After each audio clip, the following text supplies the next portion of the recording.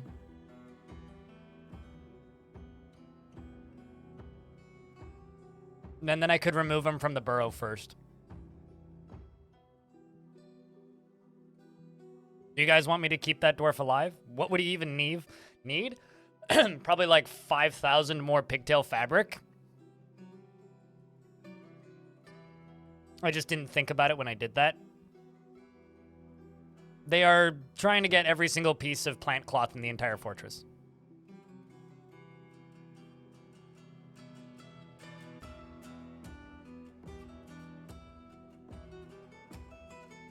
So it's up to you, chat. If we can get a couple people to say, go back, keep it alive, or let it keep running. You wouldn't alter history? Valid point. I'm just asking what chat would prefer, because chat was like weirdly attached to that creature trying to make that artifact. When going to get more cloth. Eh. Also, I change history all the time, so.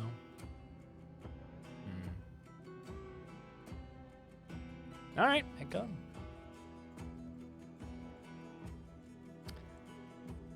All right, so now we wait for the dwarves to get inside. Hold on, is there? Let me check something.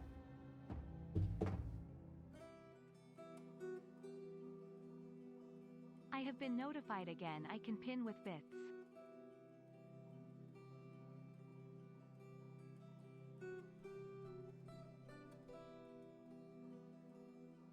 Sounds like my building is going to finally stop wasting water.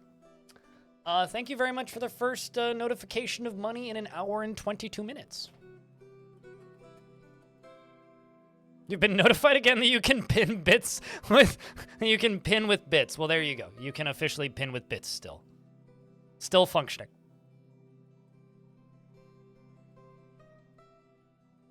Let's deny this parlay.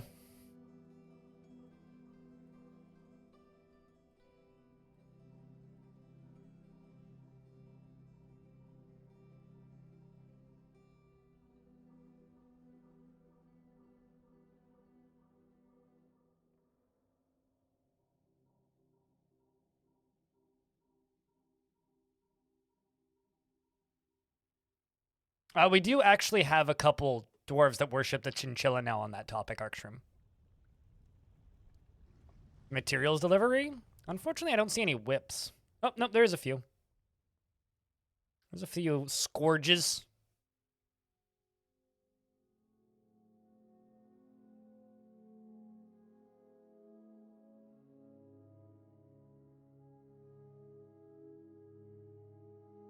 Dwarf, what's up, Shadow Absorber?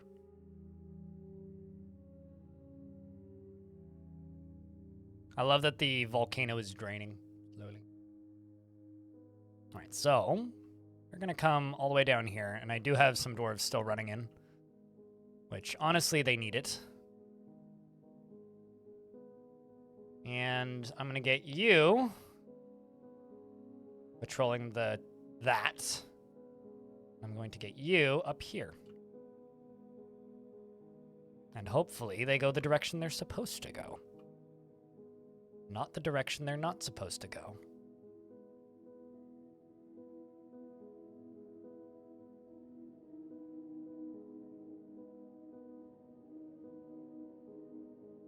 I'm also not entirely sure why... So, some dwarves actually managed to fall into the water down here, right? I think it's really funny that the meal is the thing that's on the surface. It's like, it's not it's the food that's on the surface. The food floated up to the top, I suppose. That's just kind of funny. Did you just drop a llama wool amulet? I mean, good luck.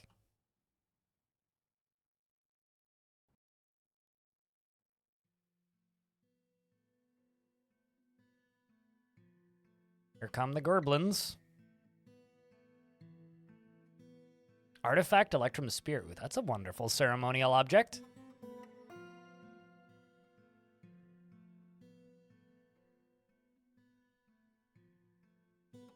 Architect propaganda.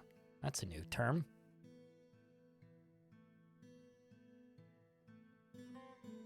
Who else wants one? What kind of bread? I'd totally take a sourdough grilled cheese right now and a bowl of tomato soup. That sounds wonderful. Past few days, my dinners have been rice, black beans, and homemade tofu, so that's what I've been eating recently. That and a bunch of broccoli, or alternatively, like very hearty, like pumpkin soups or yam soups, because I bought a bunch of purple yams that were on sale.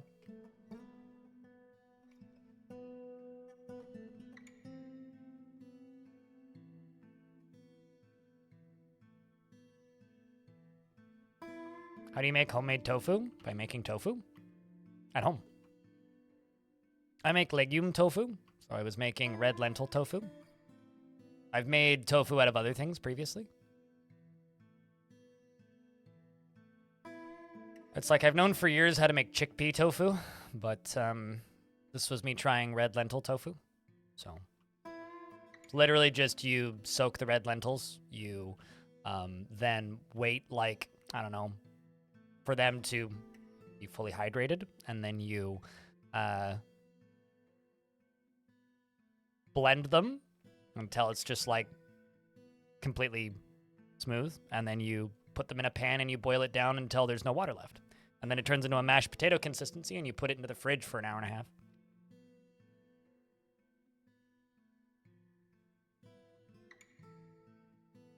Tofu is bean cheese. Depends on the tofu, but it certainly can be.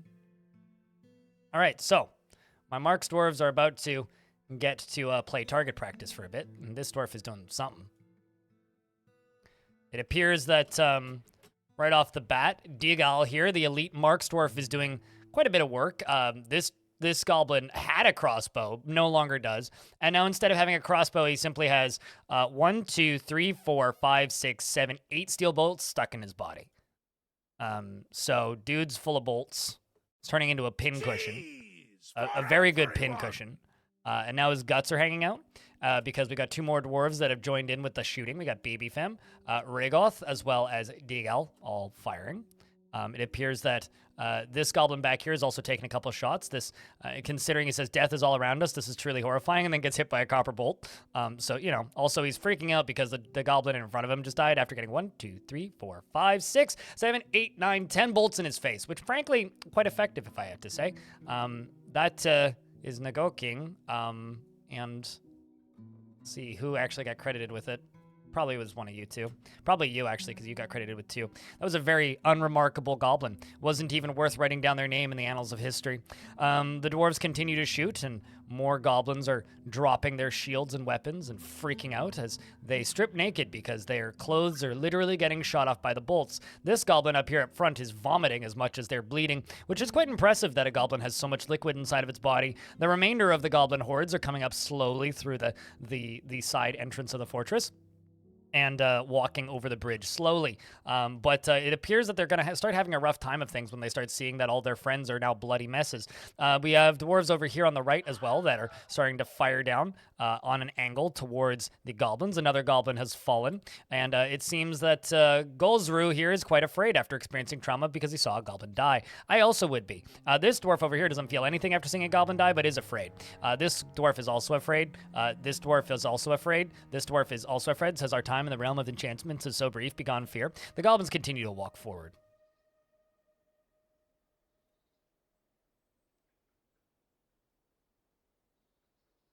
And it appears that our most recent goblin to fall is Nagoso, up on the front lines. Some of my dwarves are piecing out to go grab more ammunition, it appears.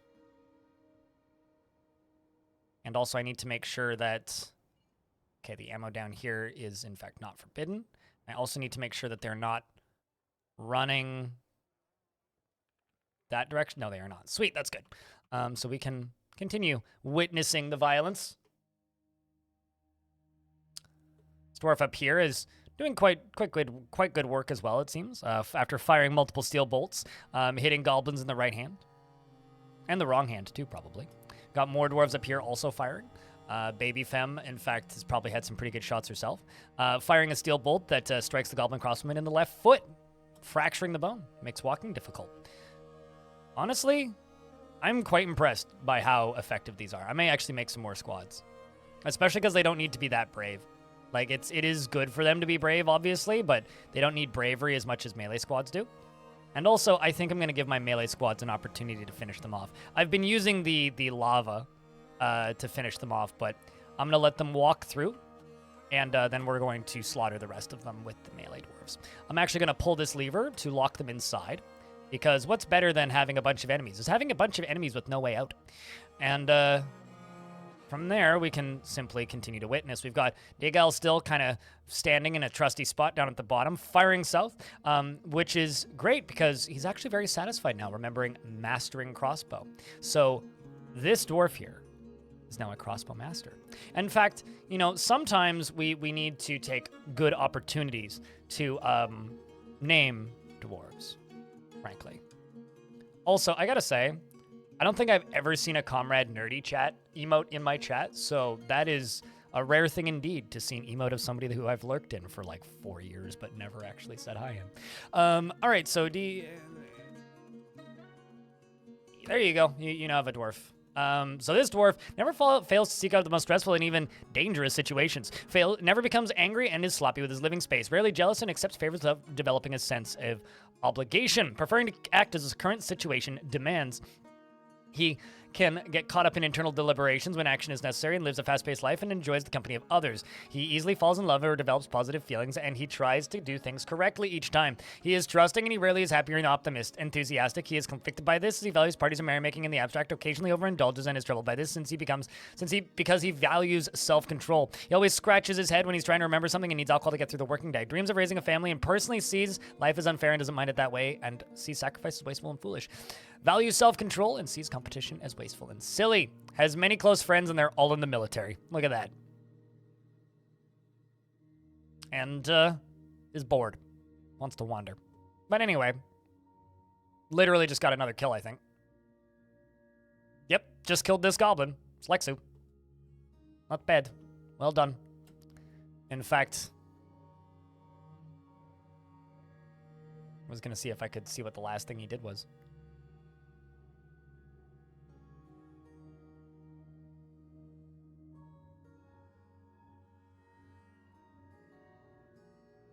Curry Boglin, Aegis, UGDPY, Big Sparn, Kick Roast, MA Sen 64, Baby Femme, Donnie. I don't know. Whatever. Anyway, you killed that goblin, so good for you. Now you're going to go get more ammo, probably. Got the other row over here.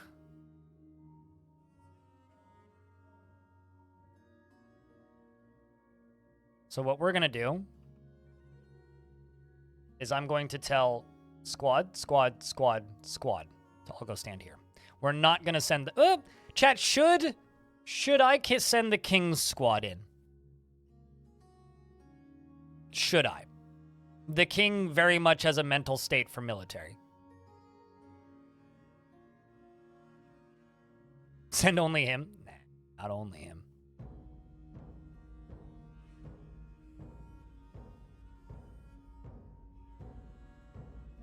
All right, we will also station the King's Squad at the back.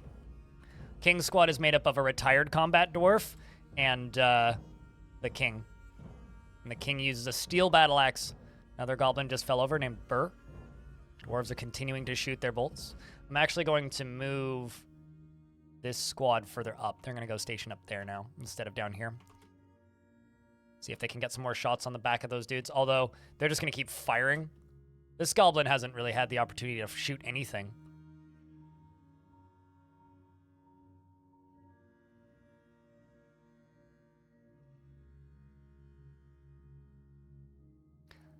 And more goblins are continuing to get injured. Yeah, it's kind of neat. When they get super, like, damaged by crossbows, they tend to just drop their weapons, which I think is interesting. But they keep attacking. Like, you literally don't even have a weapon in your hand anymore, but you're attacking still. Yeah, and then all of these bodies in the middle. A lot of the crossbow dwarves or goblins tend to die the fastest to the crossbows. So they are using steel bolts. And they are slowly moving down as the upper carnage continues. And I also have to be really careful that I don't let them dodge into the lava. So I don't want them attacking until like the last possible moment. But this is the glut of military that we have down here. Most of them are fully decked out on steel. The ones that aren't are doing that by choice, or it's because, I don't know, they're just a dwarf like this that's like, who needs an actual weapon, right? Right, GM70? Who needs a weapon, right? Then down here, you know, we've got our silver whips, we got our lashers, we got our swords dwarves, and then, of course, at the back, the king.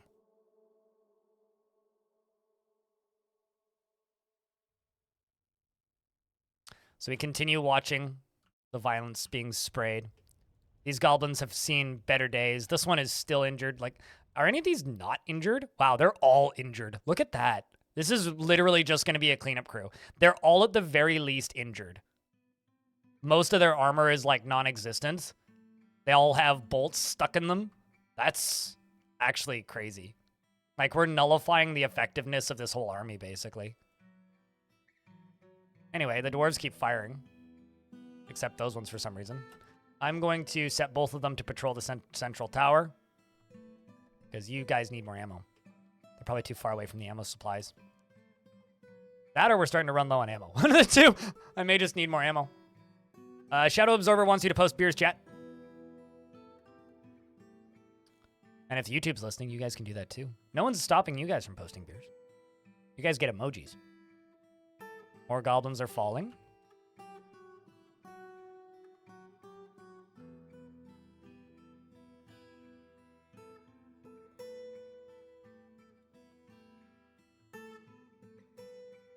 And then, yeah, you guys are all out of bolts. They're also out of ammo. Yeah, that's fine.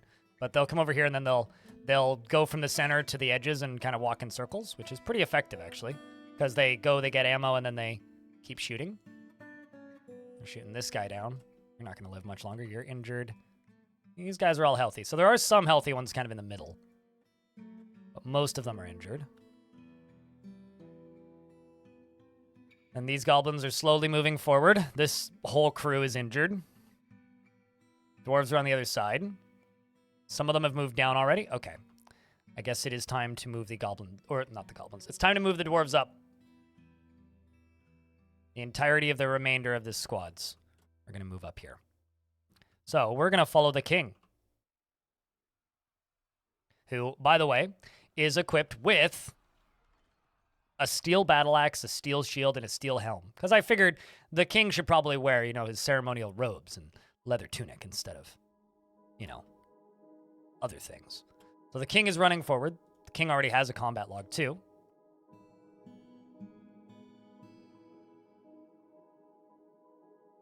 King the Space Disco Fox is running forward. Still hasn't actually entered into combat in any way.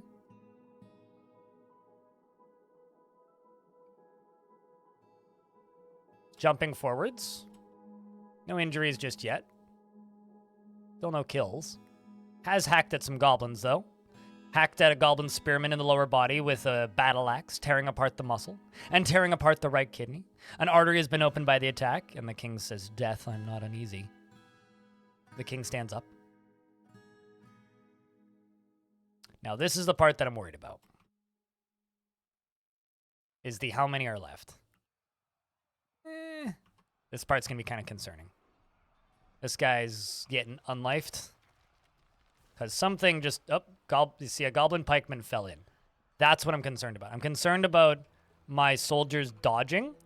But if we look around, most of these goblins are pretty injured. My Marks dwarves are finally starting to run out of ammo. Not seeing too many more bolts flying. Some, though. So if the dwarves come running up here, I'm a little worried. Oh, sweet. They're backing up. Awesome. Awesome, awesome. That is exactly what... Oh. Well, Baka Glass, who's completely naked except for a spear, gloves, and boots, who's completely covered in goblin blood, books it forwards and is stabbing Zolok to death here. Seems to have done a pretty effective job at it and is now running at another goblin. and begins stabbing away at that goblin. Now is running up onto the top level and continuing to stab, running directly towards the remainder of the goblins, flirting with death, and then walking away going, gruesome wounds, big unfair. And I think that's all of them.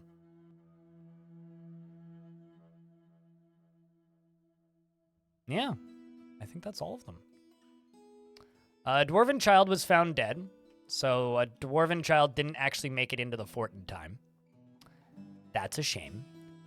But let's see. Do we have any more goblins left on the map? We do, in fact. There is a few more in the upper area. But it appears that the military is mostly moving down. Seems like they're all over here by the exit. This one's bleeding super heavily. Has 2 bolts in its upper body. Tobzen over here appears to have collided with one of the remaining goblins and is punching him in the body and making him split into gore. I think that I can pretty safely take these 3 squads, send them up here. Take these. Okay. Clicking on this doesn't work for some reason for me. And then you 2 can go off duty. You 2 can go off duty. And we have 2 goblins left. And Tobes comes running in with a shield, by the way. Just a shield. Actually, yeah, literally just a shield. Held in her right hand, she has an infection in her ankle, which has stitches. And she most recently says, gruesome wounds begon fear. And I have improved my miscellaneous object. That was satisfying. Wait, what did you do that was miscellaneous object? Punching? Punching. Strikes him with the steel shield. Okay, so apparently a shield counts as miscellaneous object, which I think is funny. Literally whacking them with shields. Climbs onto this one and is punching and whacking with shield. Literally hits this goblin in the hand with a steel shield, and the injured part explodes. The force twists the wrist. The goblin crossbowman strikes at the wrestler, but the shot is blocked. The wrestler strikes the goblin crossbowman in the upper arm with her steel shield, jamming the bone through the left shoulder and the muscle, shattering the shoulder bone. Then proceeds to strike the goblin crossbowman in the lower arm with her steel shield, fracturing the bone. The force twists the right elbow, tearing apart the muscle and bruising the bone, and tearing apart the muscle and bruising the bone. A ligament has been torn, and a tendon has been torn, and a goblin misses the elite wrestler. And the elite wrestler bites the goblin crossbowman in the leg, tearing the fat and bruising the muscle. Don't know how you did that with a helmet on, but okay.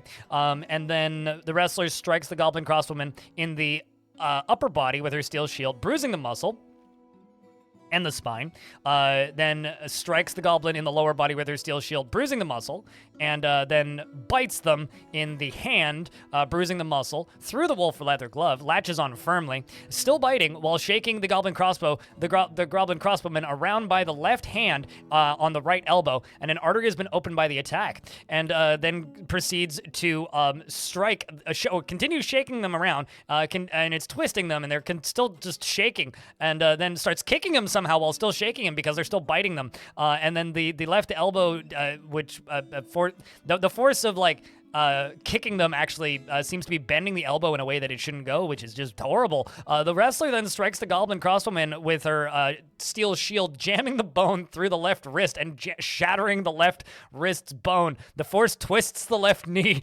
and tearing apart the muscle and bruising the bone. The goblin's still missing them somehow. By the way, still biting. The wrestler then strikes the goblin crossbowman in the left lower lip with her steel shield, and the injured part explodes. Aw, poor lip. And then the wrestler then strikes them in the hand with the steel shield while still biting them, because I haven't broken the grip, and the goblin is having trouble breathing. Fuck me, I wonder why. The goblin is dead. And the other one bled out. So I think that's all of them. There is one goblin axeman left. They are not in the base, and they are probably leaving the map pretty quickly. They are very afraid after experiencing trauma, and they are moving very slowly. So I'm going to tell this squad to kill this goblin. I'm going to give these two a break, and I'm going to open the door. And also the front door.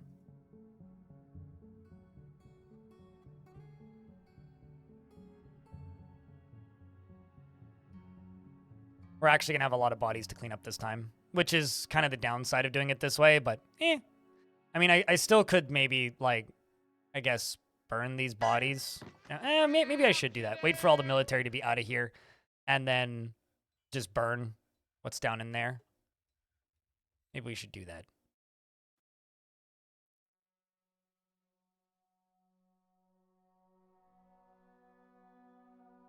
But yeah, just the child was found dead, so could have been worse, could have been better.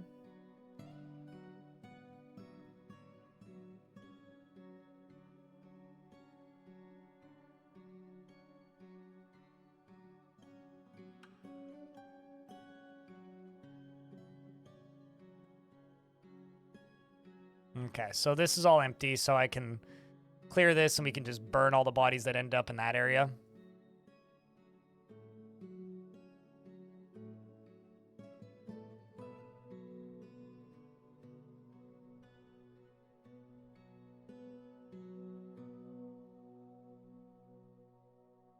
Let's just make sure nobody ended up in there.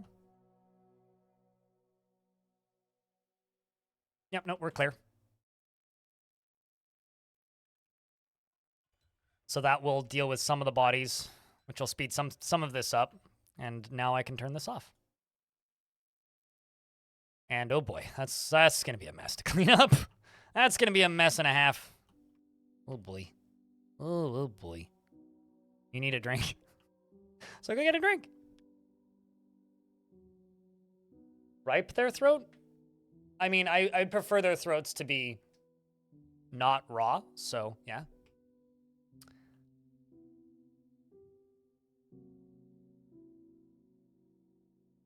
Also, wow, the frame rate just went bye-bye. Because everybody's running out to go haul all that shit. It's all of the pathing for the hauling jobs. Look at them all. Clean up on aisle Dwarf. You know what I should do? I should put a drawbridge here. So that I could have my... Oh, no, that would make it... That would be cool to do that, but that would actually probably be pretty bad.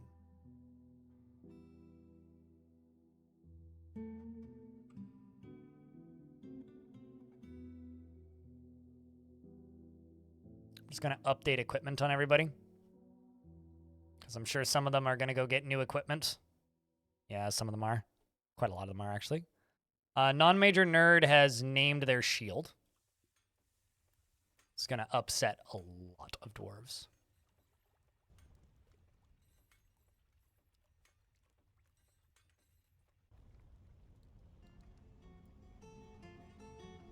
This is definitely a volcano fort. Yeah, a Kimball. And the goal of this fort is to exterminate necromancy. We've killed quite a few necromancer towers because people always ask me to do world domination forts for some reason. I think world domination forts are really boring. So instead of doing world domination, I'm just eradicating necromancer towers. So because it'll be faster more than anything. We need to attack this one a second time.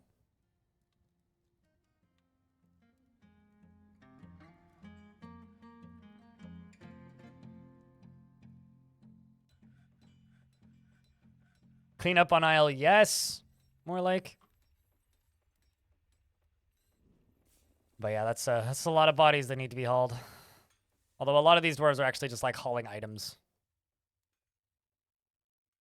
Iron gauntlets, corpses, you know, the good stuff.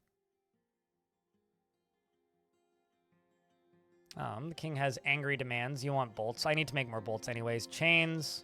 Sweet. Chains and bolts. Chains and bolts. Steel bolts. Let's actually just do 20. And, let's do iron. Iron chain. We're on a crusade against the necromancers. And eventually we will become the evil that we hate. But the interesting thing is, because I've said all either destroy or take over all the necromancer towers, I haven't actually destroyed, nor have I taken over, or rather, I haven't taken any of the books, so we are not necromancers. We're simply destroying the towers. So I think it's going to be kind of a fun idea that after I've destroyed them all, I'm going to start collecting all of the books and then try and put all of the Necronomicons onto a pedestal. So I think that would be fun. And I'm not sure why the camera jumped, because I didn't actually hit a button there. Oh. Weird.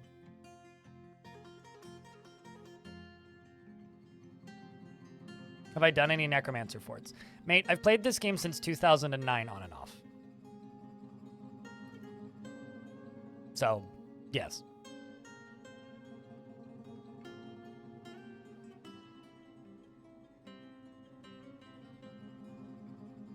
I mean, I'm not gonna lie. Probably what would be really smart would be to put a corpse stockpile right here. And then have, like, a way of just dumping it straight into the lava. But, like, at the same time, I don't know. Probably. Yeah, that would be a good... Yes, that would be a good addition. I should probably have a more efficient method of dealing with the corpses. I could also just set it up so that I just gush lava into here every time, but... What I actually need to do probably is make a better... Actually, probably what I should just do is build a mist generator right here. Yeah, you know what? I think I'm actually going to do that. We're going to build a mist generator right here.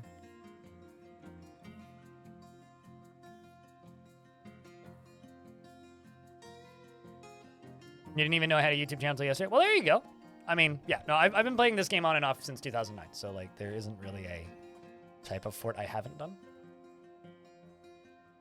What haven't I done? I haven't made a full vampire fort because I gave up halfway. That's something I haven't done. What else have I not done?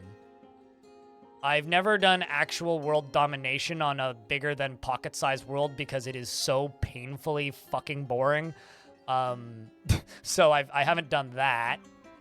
What else have I not done? That's pretty much it, really.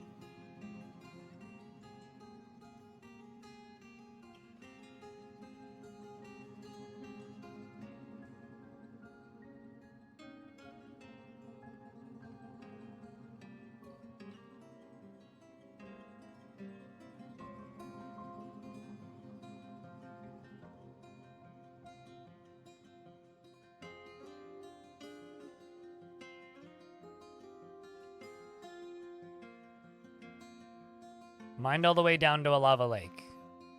You've seen me do that, right? What? Unless you're asking somebody else about that. To keep them from being red? Yeah, I mean, I could put them all on a pedestal and surround them with lava or whatever. I was also kind of thinking about, because, like, this fort is kind of going for endgame sort of stuff, and because I do have really strong militaries because of this, after we finish with our necromancy conquest, here's an idea. I'm not going to guarantee that I can do this because I don't know what the redacted looks like in this world. But wouldn't it be really cool? Like, really, really cool.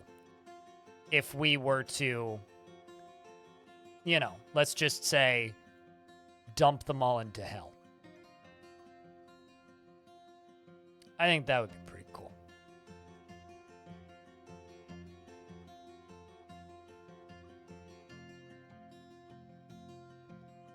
You just had to kill your legendary cook goblin. He attacked your king. Oh no. Poor guy.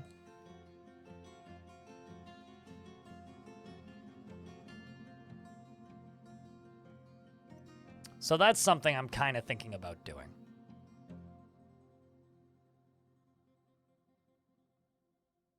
I mean, it really says a lot, right? Because I played RimWorld from pre-Steam release and then put about 3,000 hours into the Steam release.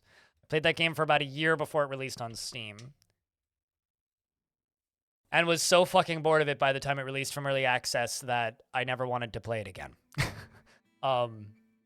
Whereas Dwarf Fortress, I've played like 10 times the amount.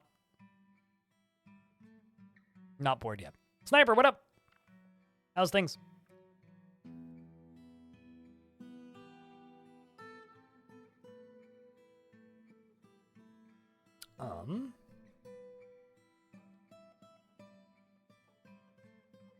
Okay.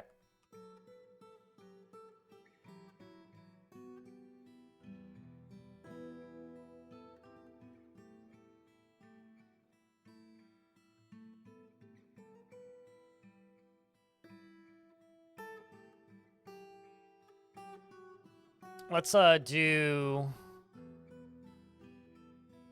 aluminum statue. Let's do aluminum statues of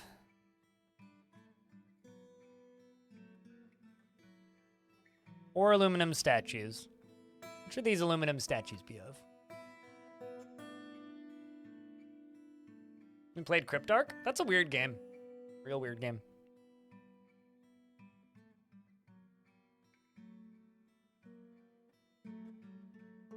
We could do Avu's Crest Gold. But I think it would make more sense to make them images of Shogun, the Gravel of Ambiguity, our militia commander who's been leading this charge against the necromancy. Because I need four statues for underneath this.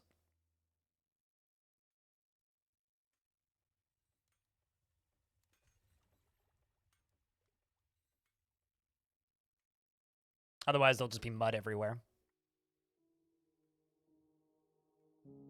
Yeah, I do have a bunch of Chinchilla God statues already, and this will be on the front door, so...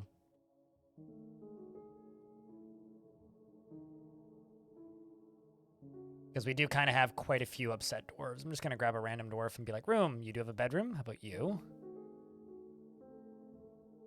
You have everything because you're the mayor. You also have modest quarters.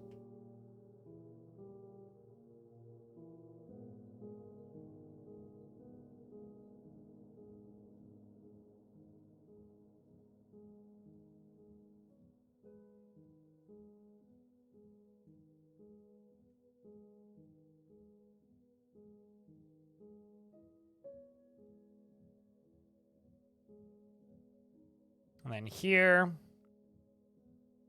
gonna do that.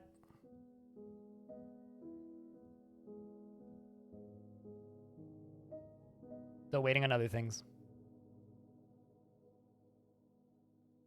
And then you're doing your community forest and farming area. Are you at war with anybody in your like massive project, Rick? Or is it just like you're building with a small population?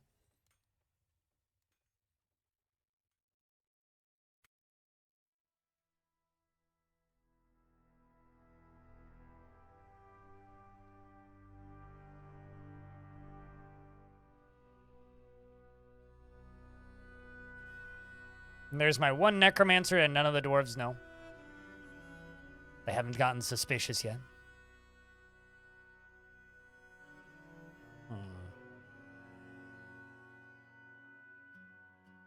Well, let's give them a little bit of time to make those pipes.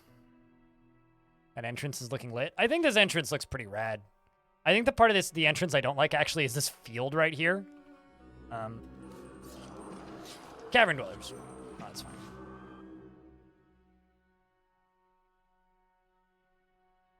Yeah, I think the thing that I'm not super fond of with the entrance is the... Okay, we got those steel bolts. We got some corkscrews getting done. The thing that I don't particularly like about the entrance is that pasture there. Her cap is set at 45. Damn! Are you going for like super duper long-term stuff? Also, how's the frame rate?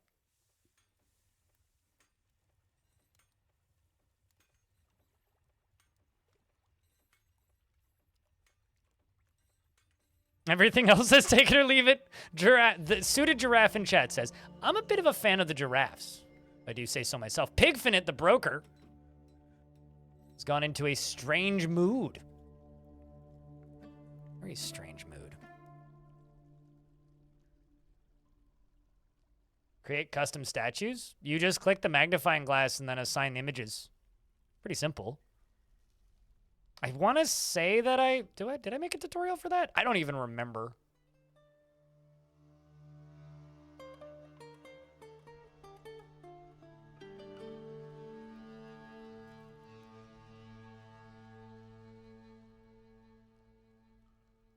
I don't think I have like a tutorial on that. No, I do not. Yeah, it's one of those things where I kind of just don't feel the need to.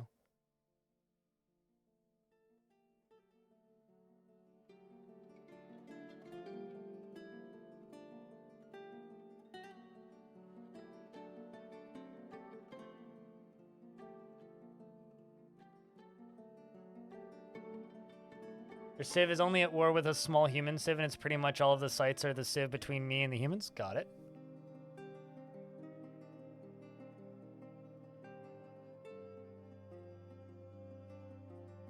Yeah, it's always kind of fun when you have a pretty predictable world, because it gives you a lot of flexibility to kind of, you know, mess around and have some fun. If the world is super flexible like that and you're well aware of what the kind of situation is, because you can kind of manipulate things into kind of achieve your own goals instead of the world's goals.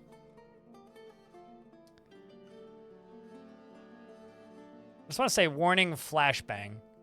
This is the YouTube stats for the interview that I did with Zach and Tarn. Uh-oh. And I don't know what this is, but suddenly getting views from direct or unknown. It's always great when, like, YouTube is super useful with where the views are coming from. Anyway, the Weremoose Tikio has come. A large A large moose twisted into humanoid form. It is crazed for flesh and blood, and its eyes glow dark brown. Its hair is patchy. You will know why you fear the night. I know exactly why I fear the night. It's because half my doors are outside right now. Where this moose? Oh, hey. Actually, that's not so bad. Ral, you may want to run your Dwarfy ass away. That's Big Sparn. Big Sparn, how good are you? You are a Marks Dwarf.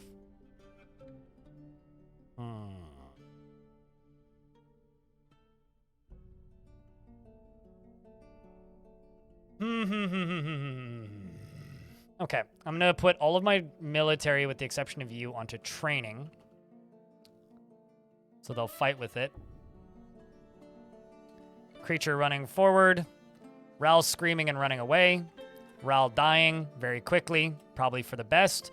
Creature now injured and walking away, is satisfied upon improving fighting. It says that it improved its fighting, and it said that this is truly horrifying. The Clother actually did get some damage in on him. Scratched him a good couple times. Punched him even. He put up a decent fight. So it's moving forward. Takes a left around the corner. Big Sparn is unconscious because he's sleeping. Well.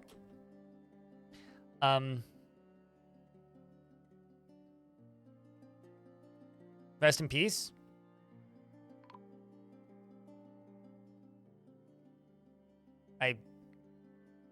I'm sorry.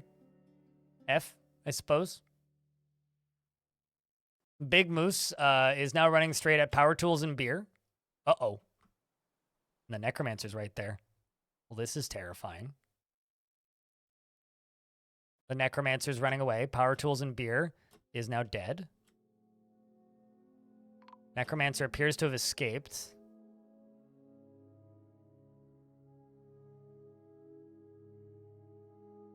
Another dwarf comes around the corner who's nil. And, Iron Zack was about to start fighting with it, but it missed twice. And then he attacked it, and then it becomes a human again. You here, got attacked and, struck, but, screamed a must withdraw a bunch of times and then ran away. There's also a forbidden sock on the ground. I have a feeling that you'd picked up a sock, and we're going to start hitting people with a sock. In fact, he was. The Weremoose didn't kill Iron Zack because of, or didn't bite Iron Zack because he was wielding a sock. And also, it appears that Power Tools and Beer was killed with a sock. So, well done, Iron Zach, for putting that creature down. But rest in peace, power tools and beer. It's a rough time. Damn shame.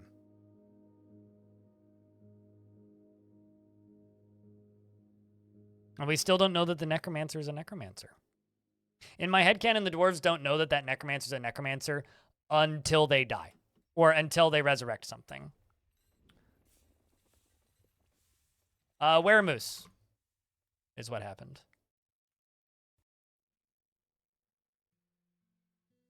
Every dwarf needs a safety sock. Yeah, that's why you throw socks at the were creature when it attacks you.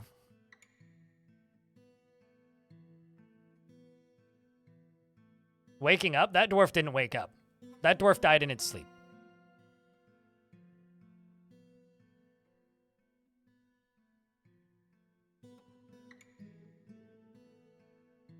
Not entirely sure why you're sending me a picture of the world map, Ranger Rick, but thank you. Oh, right, because like I was asking about other wars in the vicinity. Gotcha. Oh, also, hey, in Fragrance. The were creature's wearing protection. Strange definition of protection, but okay. Now this is full of lava now, so all these bodies are gone. I'm going to pull the lever for this.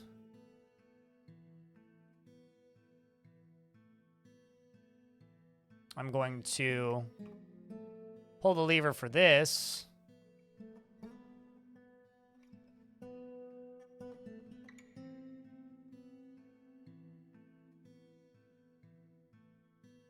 That's the one I want to pull. And then I'm going to pull the drain.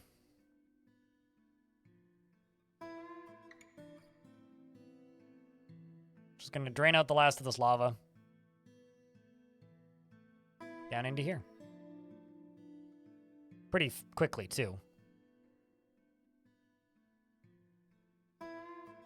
I like how this hand hasn't, like, burned up in the lava yet. While making paper. In real life or in Dwarf Fort? I feel like I need to ask this question.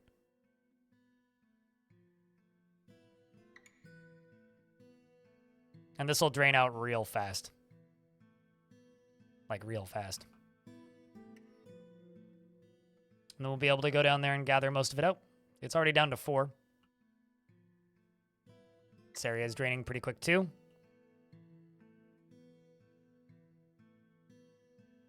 In real life, why are you making paper? For what purpose?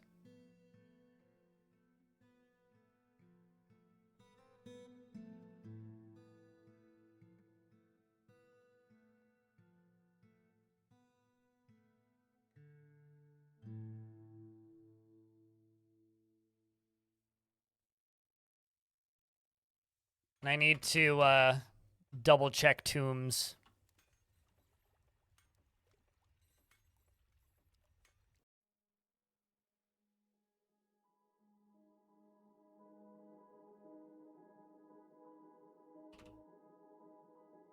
Let's do that.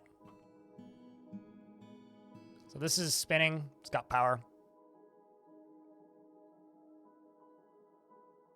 Haunted homemade paper and ink fort. Oh, that's kind of cool. Oh, have fun. Sounds like a neat project.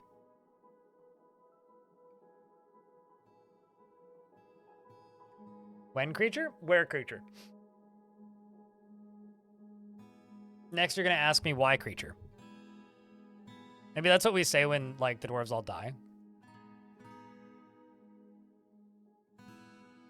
That's an image of the king. And then we got some more coming in.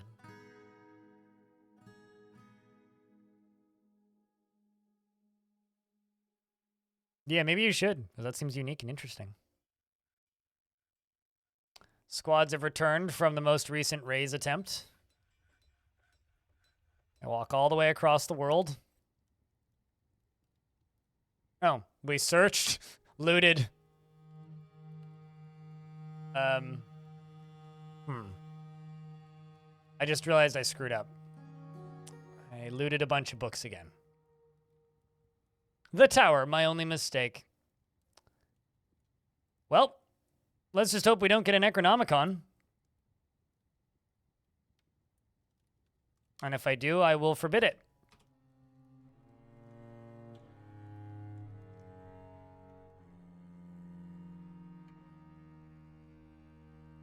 Captivated by Blaze Evil, blah, blah, blah. That one's fine so far. Reflections on the Dwarf. Also not a Necronomicon. New tower. So it concerns the tower. I should hope.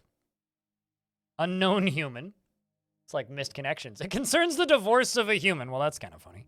What this? What's you got? The tower, my only mistake. It concerns the tower blaze gravel. How about you? The tower, my only mistake. Well, it's my bad for clicking you twice. Blaze gravel in the universe. Concerns the tower. We're also stuck in another ad, so I will just be reading books anyway. The tower before and after. Not concerning the life and death. I love how long their names tend to be. Traditional dwarf. Not to be confused with dwarf likes, of course. Concerns the dwarf necromancer Arab and the dwarf Lycott. The writing gets off track from time to time, yet is reasonably serious.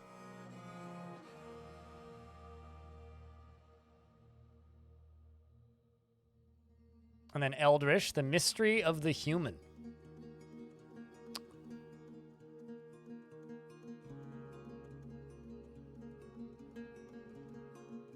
Concerns the belief of the human necromancer in licit.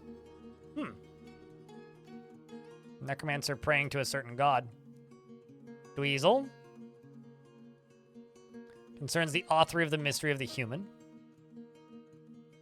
This one. There's no particular subject. Sweet. Tower, factor, fiction, no particular subject.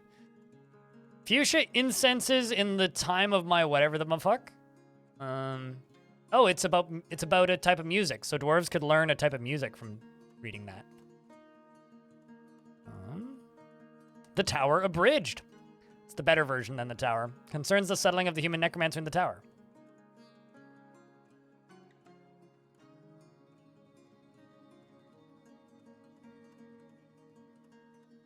Well, hopefully we didn't end up with a Necronomicon. I skipped one dwarf? Oh, probably. Not too worried. And if I did, you know, then I'll just... We'll deal with that as it comes.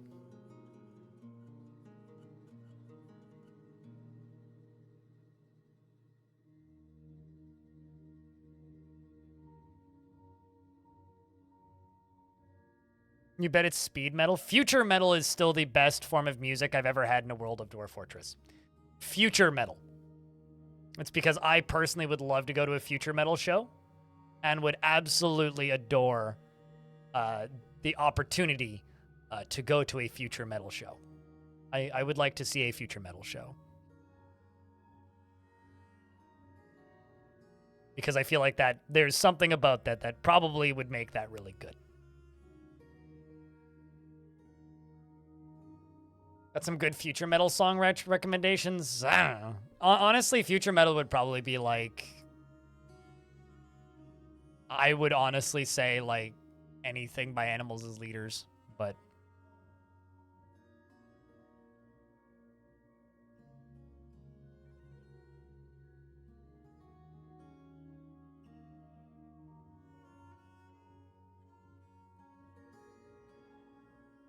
would have to involve Bill and Ted.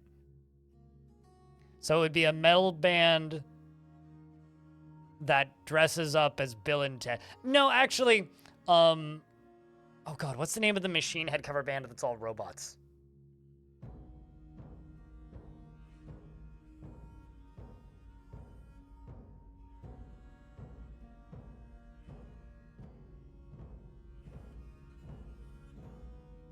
Compressor Head.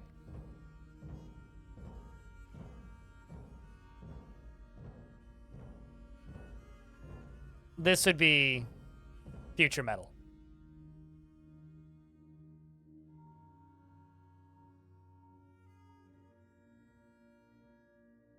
And if you're curious, yes, they actually do play musical instruments. There's a link.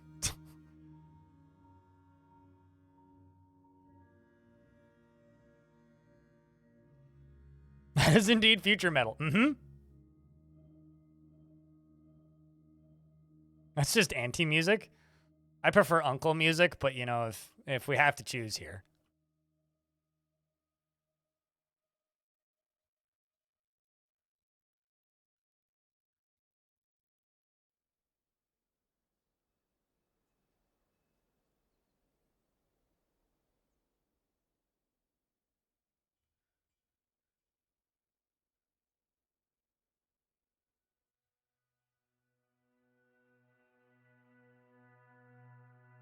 Also, I love the fact that I have the ability to just like pull that out of my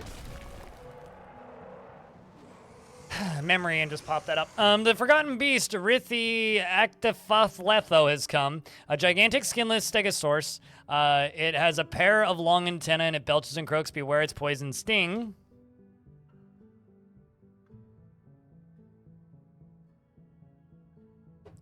Question is, wear it.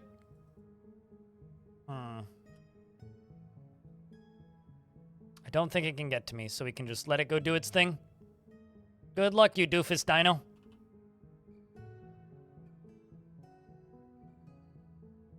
We have to dig down to the third cavern layer at some point. Okay, that's all raining pretty quick.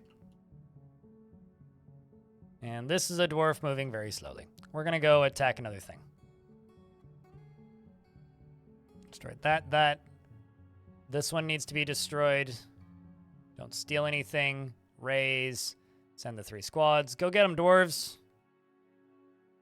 Although, you're one of my ranged dwarves. You're one of my bolt squad dwarves.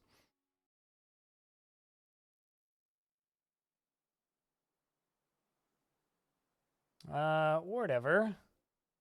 You were gifted by Alonzo. TT1. Was here a couple days ago and gifted some subscriptions. All of the craziness this week happened on Tuesday, though, because that was my 10 years of streaming anniversary. All the excitement happened on that day, and since then it's been kind of quiet this week.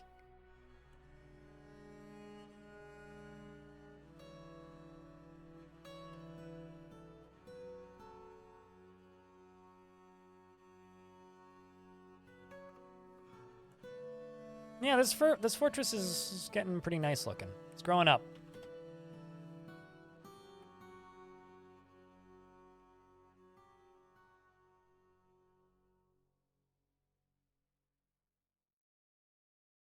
We're going to make a pit pond. And get this water spilled over. Should be pretty quick because the well's close by. It's just over to the right. Oh, yeah. Well, was that last week or the week before? It was the week before. I'm pretty sure that was on the 2nd, wasn't it? What? All right. Camp's been missing for a week. We found him very quickly.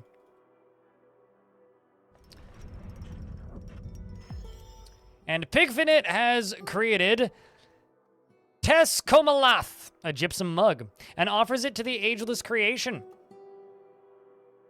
This is a gypsum mug. All craft worship is of the highest quality. It is encrusted with cushioned gypsum cabochons and studded with pig iron, and decorated with rhinoceros bone and encircled with bands of cushioned gypsum cabochons. This object is adorned with hanging rings of gold opal and pig iron, and menaces with spikes of pig iron. On the item is an image of bayberry trees and pig iron. On the item is an image of opt handle burials, the human and dwarves in cashew wood. Opt handle burials is surrounded by the dwarves. The artwork relates to the ascension of the dwarf Opt handle barrels to the position of king of the uncommon mansion of the midsummer of 354. Interesting. There was a king in 354 and then a new king in 356. What happened? Huh. Interesting.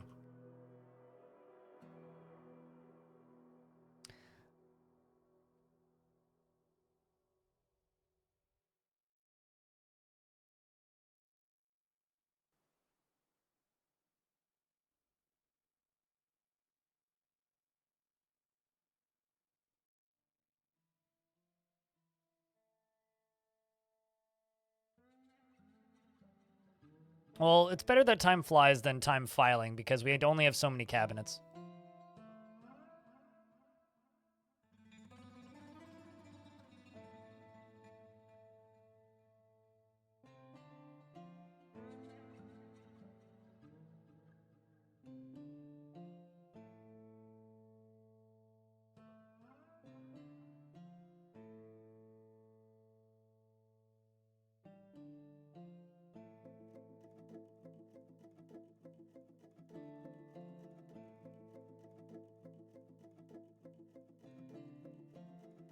Well, you're still the mayor. You've been happier. You're currently conducting a meeting and carrying a boulder. You really want martial training, and you want to eat a good meal and be with friends and acquire an object. I may actually put you into the squad with the king.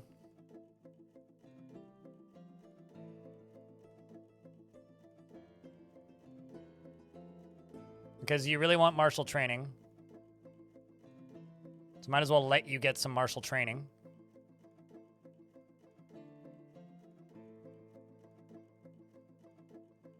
And I think I'm also going to take you off of stone cutting. Because you hauling boulders while they're trying to conduct meetings is not going to help anybody. That's what you're up to. And this is now running. Which is exactly what I wanted.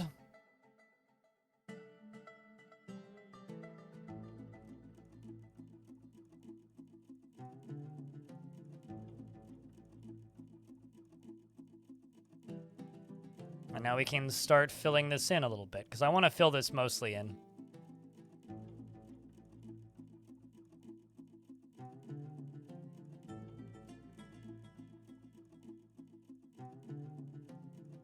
Sir, you have a whole ass rock. Yeah, it's a pretty big object. That's not really what the dwarf means by object.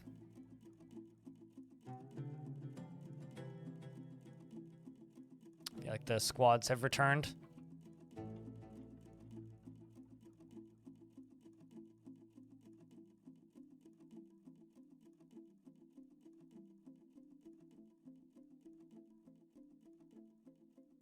All right, we should get some more gypsum blocks in a moment here. Here they come.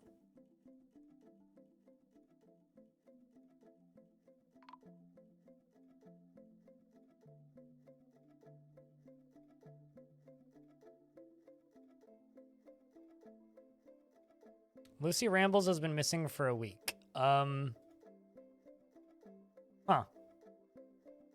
Not sure what happened there.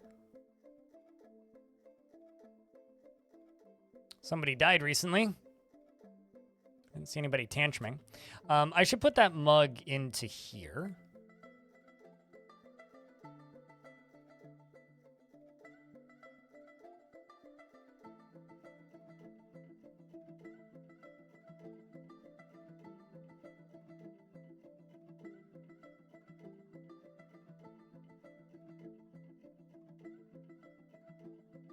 But yeah, no, I mean, this week has been kind of quiet in general. But, like, I don't even just mean, like, money-wise. Like, yeah, we did have some crazy excitement at the beginning of the month, but it's been a little bit slow just in general since then. There was a bit of an uptick on the 10-year streaming anniversary, but just chat activity's been down. And I'm not sure if that's, like, because I've been streaming on YouTube as well, or if there's something else going on, or if people are just busy again, or if people are just not watching me as much, which honestly happens sometimes. I don't know. It's a weird kind of amalgamation of everything. It's always a little bit difficult to point exactly at, like, why numbers fluctuate, but numbers just kind of do. But chat activity has been down in general. Let's move up and up. Okay, I'm looking for items I can unforbid that we can go start grabbing. Once the lava's gone, obviously.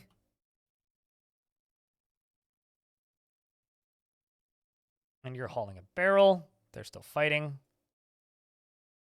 Okay. Well...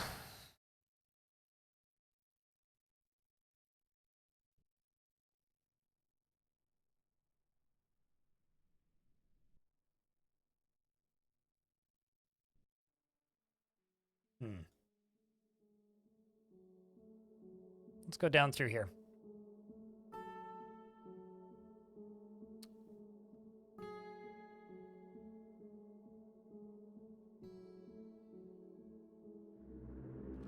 Well, that's good.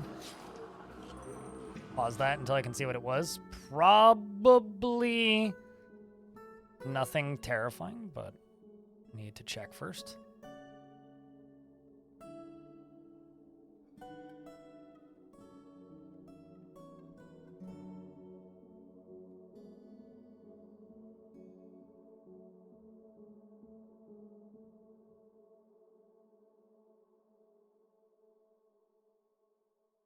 Nope, just cavern dwellers. We're fine.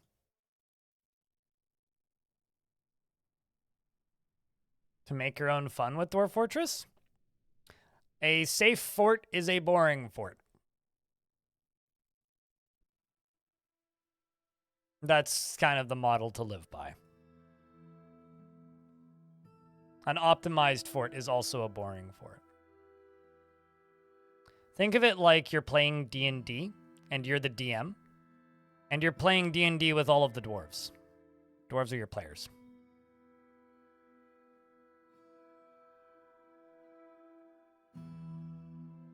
It's probably the best way to do it. He's up to 450 tombs. Damn. That's a lot of tombs.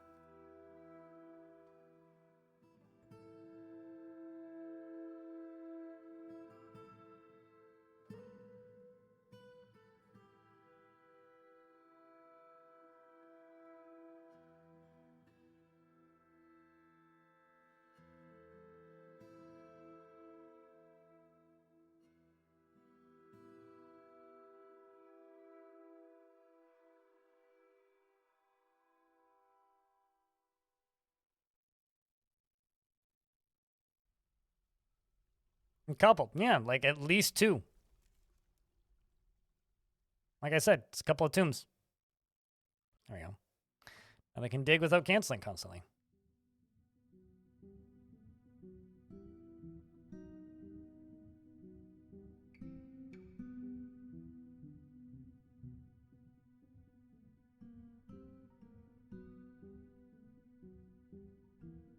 It's kind of funny that they're just canceling all these immediately.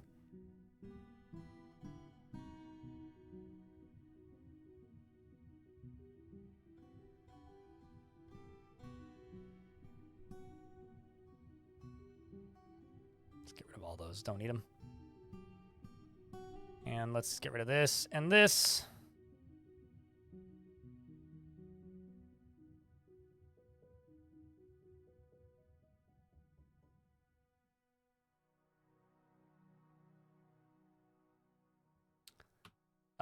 If you're using DF hack, Optimus, go into DF hack and type in burial. And trust me, the new method is the exact same number of clicks as the old method. The old method was just simply done on a keyboard, so you didn't notice it as much. That's literally all you have to do. Now they're all tombs. Every single individual coffin is now a 1-tile tomb.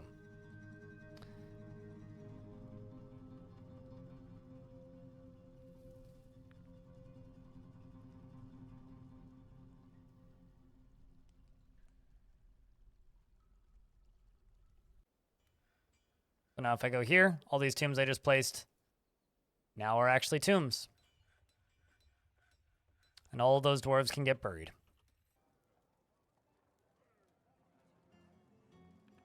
Base item in tomb, see?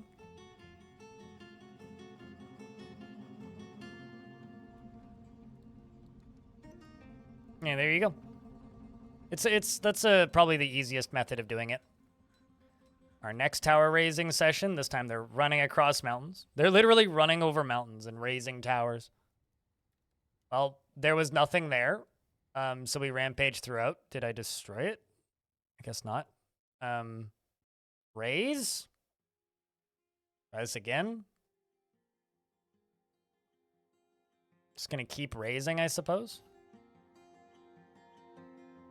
Most of the bodies from up here are gone. Nodokas is passed out. Yeah, the auto build method requires doors, but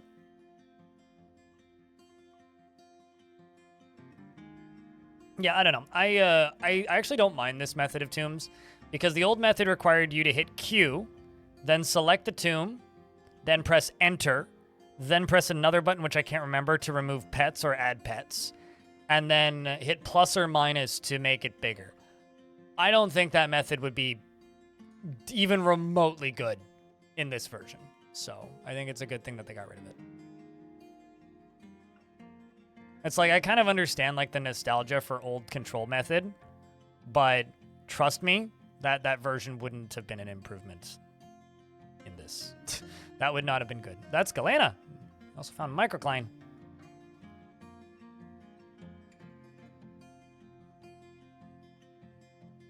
All right, what else have we found? Telenartho, you're scribing.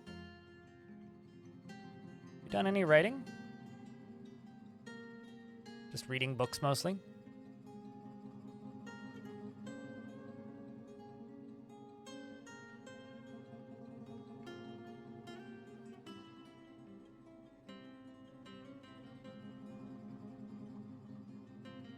So going down.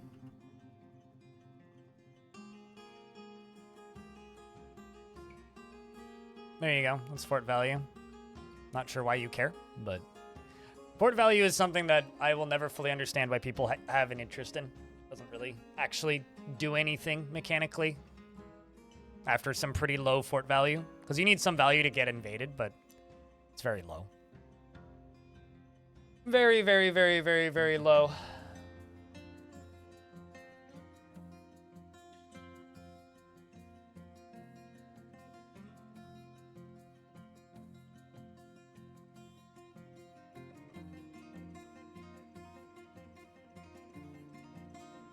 But anyway, there you go. You've now had the opportunity to see the fort value. We continue to dig our way down. Well, we're on layer minus 63 and we haven't found the third cavern yet, so let's keep going. To minus 103. Although I should probably increase the priority on this ever so slightly, otherwise they're just going to go do other things.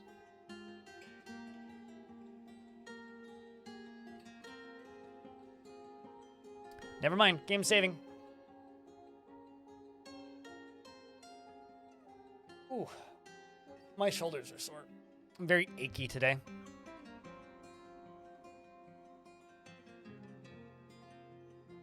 Who doesn't like numbers going up? I guess. I was never really, like, somebody who cared about that. I used to care about that in RimWorld because, like, that really meant what your difficulty was. But the numbers just kind of go up slowly.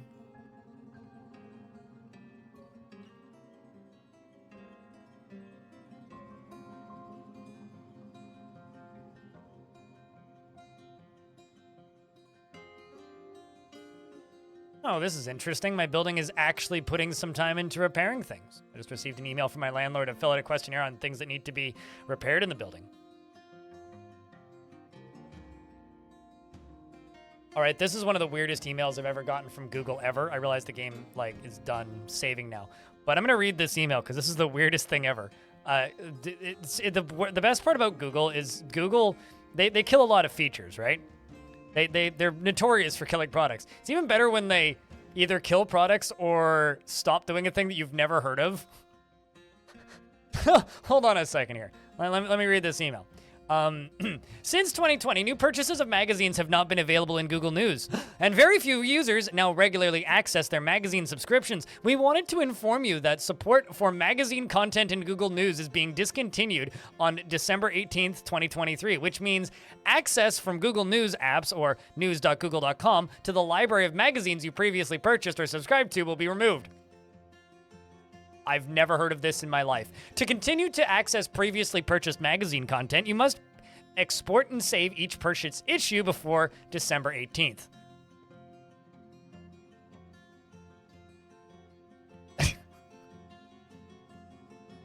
Yeah, no, I have a really good landlord. It's one of the rare situations. That is bizarre. Google sold magazines? Who the fuck bought magazines from Google? What are magazines? I know, right? It's the things that's at the checkout aisle in the grocery store. You know, when you go into the Walgreens suited giraffe and there's weird magazines with ladies with big tits on the cover and it says people on the top? That's a magazine. Never buy things from Google, apparently. Apparently? Wow. You only just realizing this, Frog for Hire? I was more going for celebrity gossip, but Playboy works too.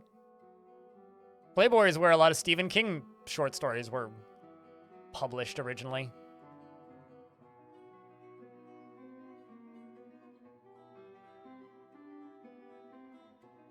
Google, Google killed the entirety of the magazine industry. That is very funny. Oh shit, we finally found the bottom caverns. Okay, so I'm gonna need to seal this up pretty quick.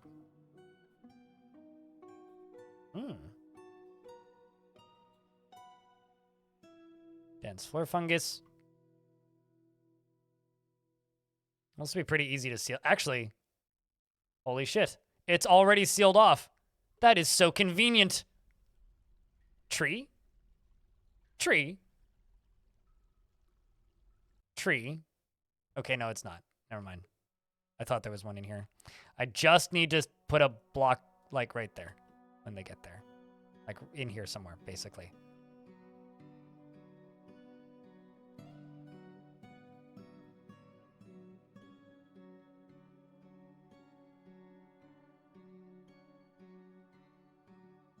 So I just need to make sure that no random forgotten beasts appear or something.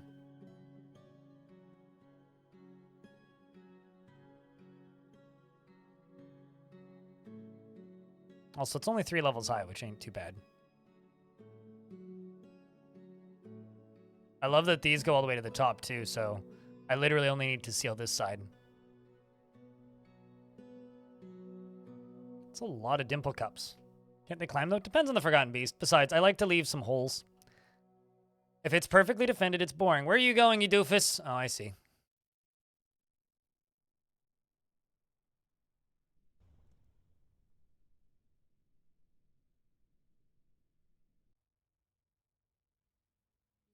But yeah, who cares if they can climb? You want fortresses to be slightly at threat so that interesting things happen.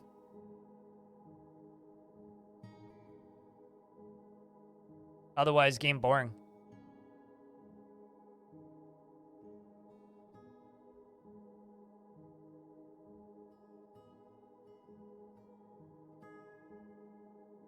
Also, I beg your pardon, Bastet? Context, please.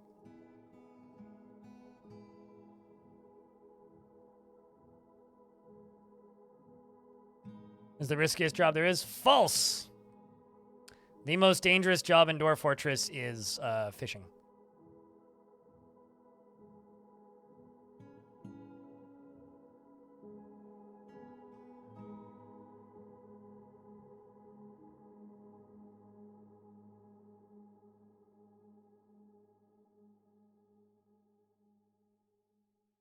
Has nightmares about carp.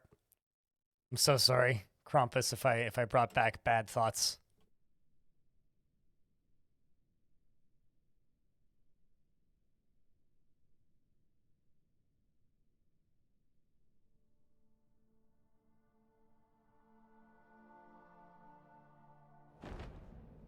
Forgotten Beast Melly has come. A quadruped composed of clear glass. It has 2 narrow tails and it undulates rhythmically. Beware its poison vapor.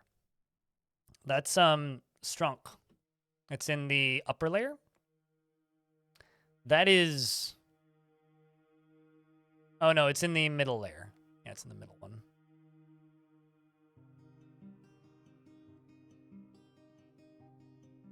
Doesn't sound too scary. Uh-huh.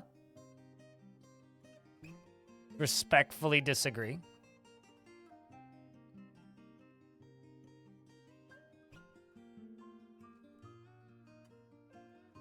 What are you beelining for?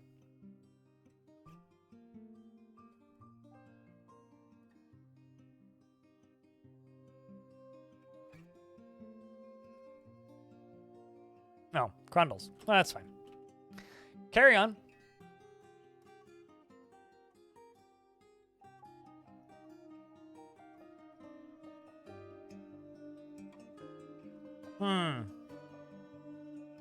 Ah.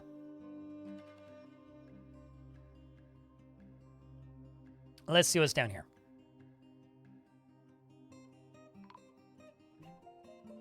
Caravan has arrived.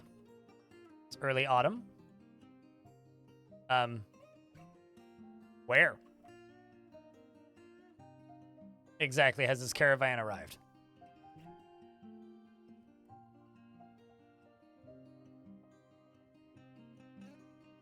Chat, do you see a caravan?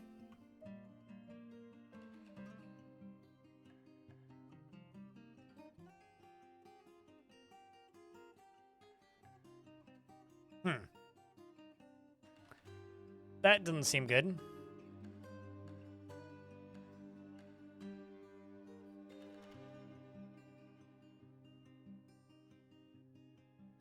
Yep. No caravan. Well then, no trading from me, I suppose.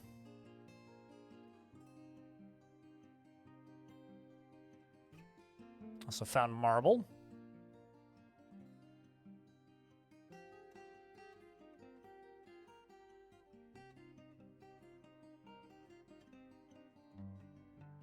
Caravan was eaten by dingoes? Oh, well, that's unfortunate.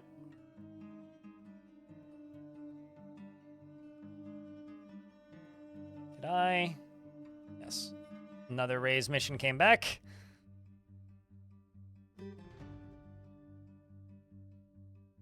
We rampaged throughout that location. Okay, so I guess blaze gravel here is destroyed. So what I'm going to do, I'm going to create a new squad. Just going to say no uniform. I'm going to assign the most stressed dwarf. We've discovered the magma sea. And we've discovered a unusual volcanic wall studded with gems. I'm going to put Trent into the leader of this squad. Sorry, Trent. But you're going to go take over this tower. By yourself. We're going to go seize Blaze Gravel. And that is a goblin fortress of Diamond Kissed. This right here is Ruler Pride. All right, well, let's go smash Ruler Pride then. No rule for you. And now we've found the Lava Sea. So we found 2 walls studded with gems. Which is right there in relation to our current digging.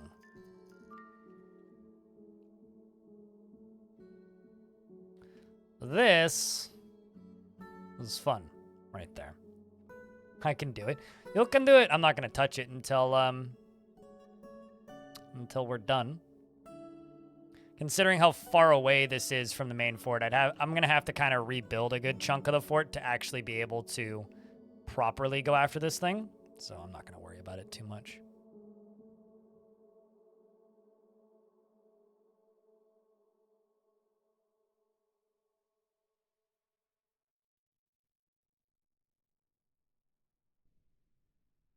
Oh, the lone dwarf versus the tower. Oh no, that there's nothing left in the tower. We've already destroyed everything.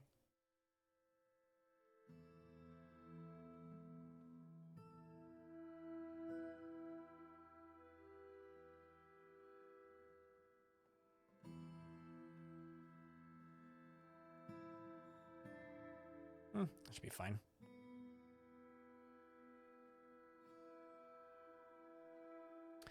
We will let that do its thing. On spare time? No. No. It's far too far away. I mean, like, the fortress is, like, on layer 15 primarily, and this thing is on, like, layer, what, 120? So, no, that is not a priority. I will hotkey this, though.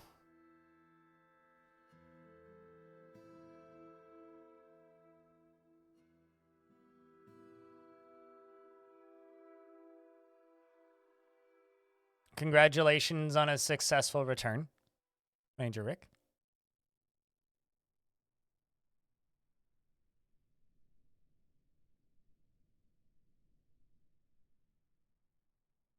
What's a fun spire? It's a spire that's full of fun.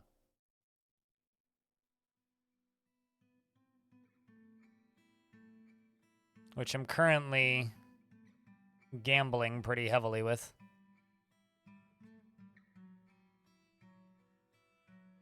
Got some rubies and some diamonds.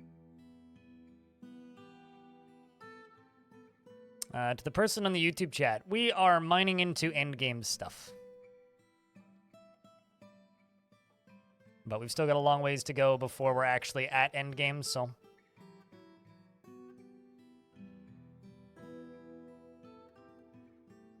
When you're married with an 8-month-old, a 3-year-old, and a 12-year-old.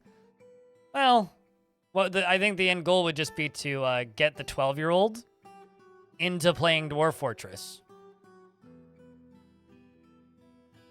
And then you don't need to play as much because in order to earn their allowance, they can, like, build your fort for you. I say this because I back when I used to play MMOs and games for normies, I played games with a guy who had a couple kids, and he played a lot of World of Warcraft, EverQuest, and EVE Online, and also like Counter-Strike and League of Legends. And when he was bored of the MMOs he was playing, with the exception of EVE Online, for EverQuest and World of Warcraft, he would pay his kids an allowance to level his characters for him.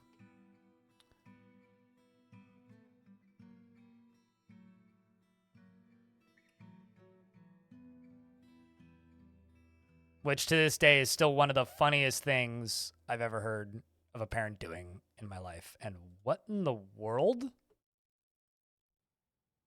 You know, I thought you were joking about the dwarves got eaten by the dingo.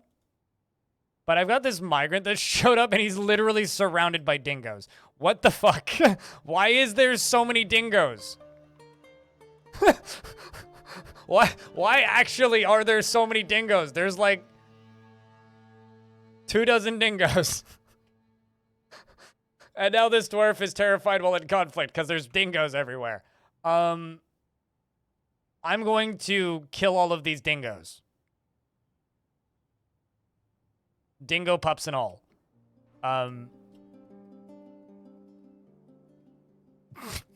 What's a dingo?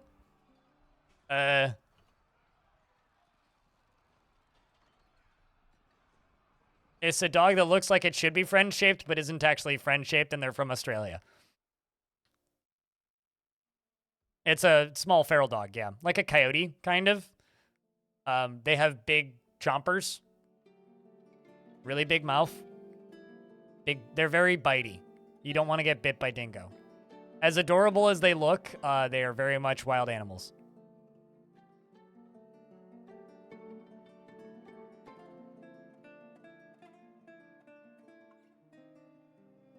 Once famed/framed of eating a baby. Yeah, well, you know, honestly, almost any wild animal that is also a predator would probably happily consume a human baby. I mean, come on. Speaking of things that are definitely friend-shaped, chat, would you like a dwarf? We haven't named that many dwarves today. Would you like a dwarf in this fort? Why don't I train some? Because I already have 1 billion animals and I don't need more.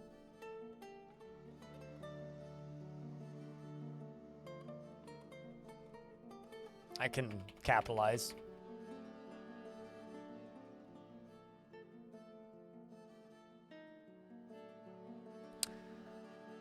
Arshmatux the Carpenter is dour as a rule and is conflicted by this. He values parties and merrymaking in the abstract, sometimes acts with little determination and confidence, and he tends to share his own experiences and thoughts with others. He can occasionally overindulge, and he tends to hold on to grievances, and he has a calm demeanor, and he tends to assume that the worst of two outcomes will be the one that comes to pass. He is slow to trust others, and he is not particularly interested in what others think of him, and he takes offered help and gives without feeling particularly grateful, and he needs alcohol to get through the working day, dreams of crafting a masterwork someday, and personally finds artwork boring.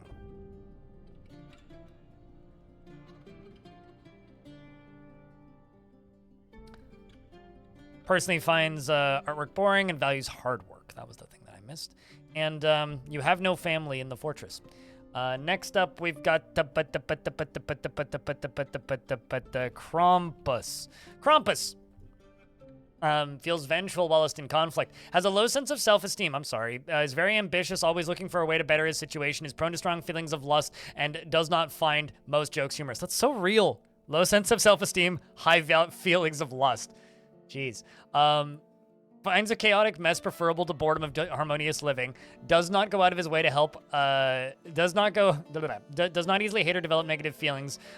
Takes offered help and gets without feeling particularly grateful, and generally acts impartially and is rarely moved to mercy. I feel attacked by this dwarf. Doesn't cling tightly to ideas and is open to changing his mind and enjoys the company of others. Thinks he is not particularly interested in what others think of him and generally is quite confident in his abilities when undertaking specific ventures and needs alcohol to get through the working day. Dreams of raising a family and personally sees competition as reasonably important, values tradition, and doesn't feel strongly about the law. Is this dwarf my spirit animal? Cog over here.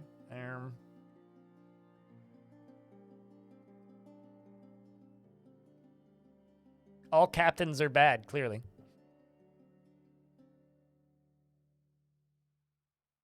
Yeah, and it's a terrible idea. You know, one of my favorite like animal related types of videos is the by the way, you really don't want a fox as a pet type of video. I don't know if you've ever encountered any of those, but there's a lot of wildlife like rescue YouTube channels, and almost every single one of them is like you do not want to have a fox as a pet. They pee on themselves, they roll in their pee, and they pee in their water so other things don't eat their water. They also pee on their food so that other things don't eat their food. And did I mention that they pee on everything? Also, they smell awful. So yeah, sure, you could have a domestic fox, but like, if you want your entire house to smell like urine, you basically need to put it in a diaper.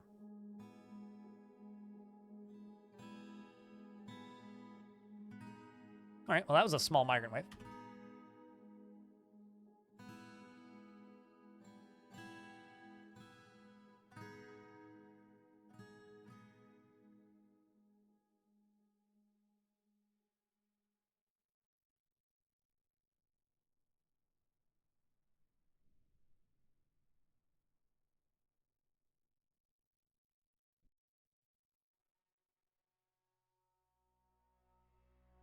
Not having a pet fox.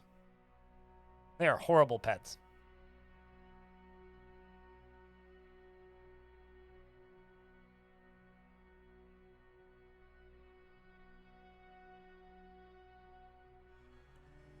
I mean, you can look at foxes in a zoo, but like, pet foxes are really bad pets.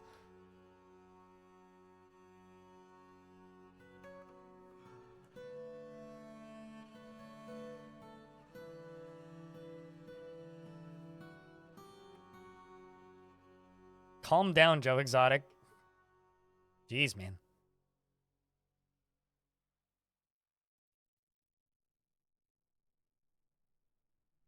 Tiger King was that was a cultural moment, I think.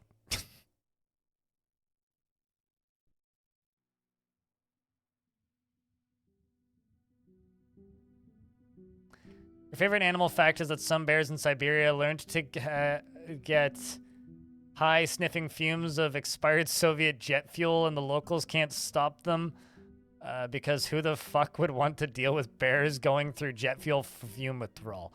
Well, okay, how about this? Squirrels will go out of their way to eat rotten fruit to get drunk. And bears can get drunk eating rotten fruit too. And so can wasps. But I don't think they go out of their way to do that.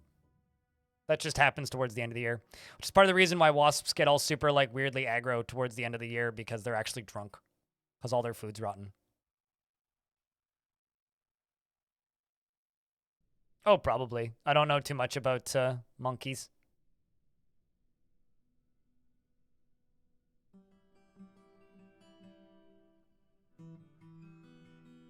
But yeah, I wouldn't be too surprised if they do that too.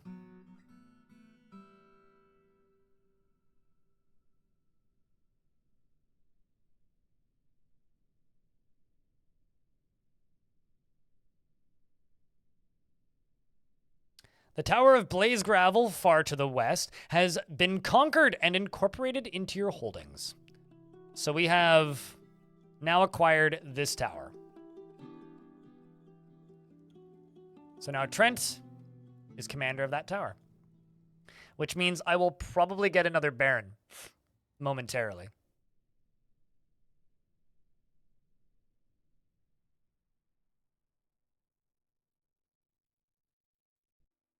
Remember a footballer here in Britain getting fined after he got a chimp drunk at his kid's birthday party? There is layers to that. Like, way too many layers to that. Like, okay, first question I have. Why did he have a chimp at his kid's birthday party? Second question I have. Why in the world did he have a chimp at his kid's birthday party? Third question I have is, what?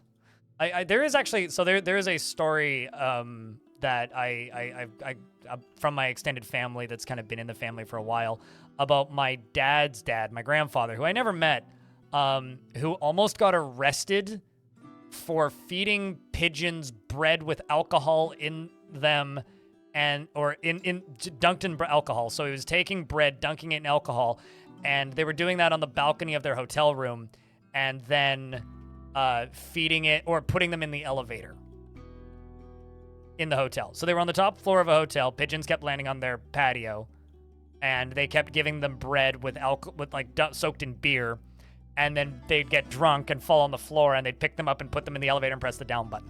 Why? I never met the guy. I don't know. He passed away long before I was born. But apparently that's a thing my grandpa did. Ironically, it's probably all the pigeons died. If I were to bet, it's likely most of the pigeons died. So we successfully seized. Was there actually anybody there?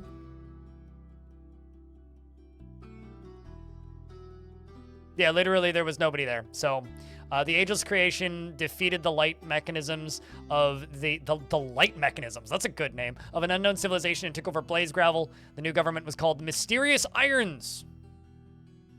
So we're just running around building fortresses underneath all these old Necromancer towers. And then we attacked another Necromancer tower. Shogun led the attack and outmatched the human Necromancer with a cunning plan, and the attackers had a strong positional advantage. Hey, Top Fuel. I mean, chat was talking about bears getting high on jet fuel, so I killed a Necromancer, killed a Necromancer, killed a Necromancer. Empty Glass got one. Dag got one. Dweezil got one. Dweezil only has one arm and is on a crutch. Non-Major Nerd got one. A Slayer, that is. Another Necromancer fell to Martin. A Necromancer fell to Cyril. Killing another Necromancer. We slayed 2 animated humans. Another Necromancer fell to Badu. Or no, it was struck down by Cyril once again. Another Necromancer was struck down by Claiborne. A Necromancer was struck down by Frederick. A Necromancer was struck down by Dweezil. Once again, only has one arm and is on crutches. Rockar took out one, and we destroyed Ruler Pride. That's another one down. Okay, so let's take an eyeball glance here. Am I missing any in this upper half of the world? Moving south. Okay, so I guess this is like the next one down here. Oops. It's like there. There. Okay, so I'm going to raise, and I'm going to send 1 squad. I'm going to raise, and I'm going to send 1 squad. And then I'm going to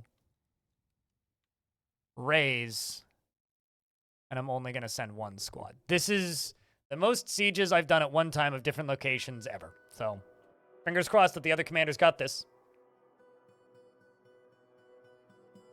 Quite poisoning pigeons in a hotel room, actually. Not even a park, just in a hotel room.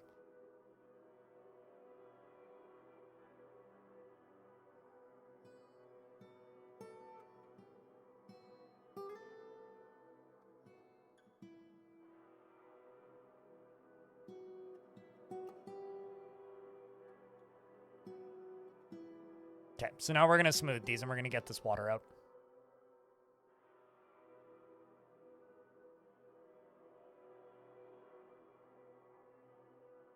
You know, you keep talking about Russians doing things. I'm just going to tell you this. So I used to work at McDonald's, right? I worked night shift cleaning McDonald's. There was a very brief period of time where McDonald's thought it was an excellent idea to use cleaner window cleaning or cheaper window cleaning solution, which instead of being a salt-based cleaning solution, it was a alcohol-based cleaning solution.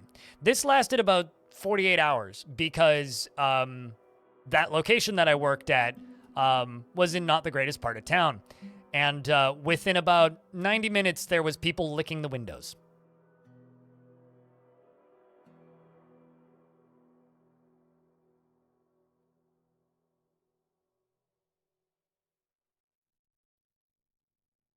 So, yeah, that didn't last for a very long time.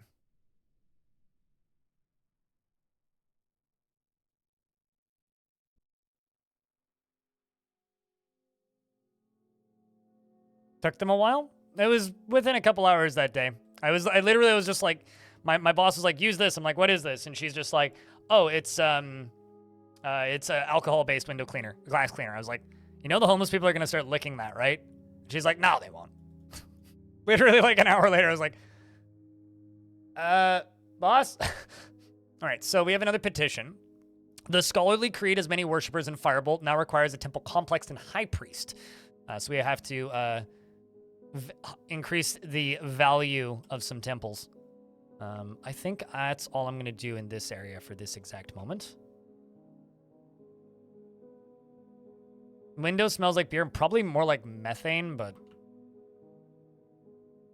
I feel like it would smell more like isopropyl. What, clean your windows with alcohol is how you attract dwarves in real life?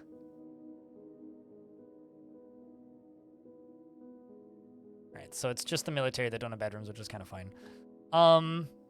Okay, so now I need to remind myself where this temple is. Where did I put this temple? Scholarly creed. Yeah, okay. It is a scholarly creed. Sweet. Well, that was easy. So I need to increase the value of this.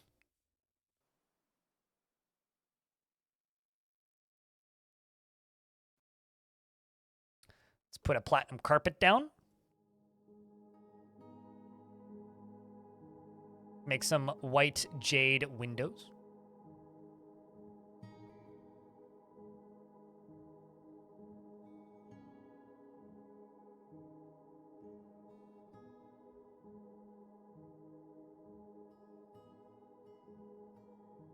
Put a statue in. I mean, not all of these. That looks kind of weird.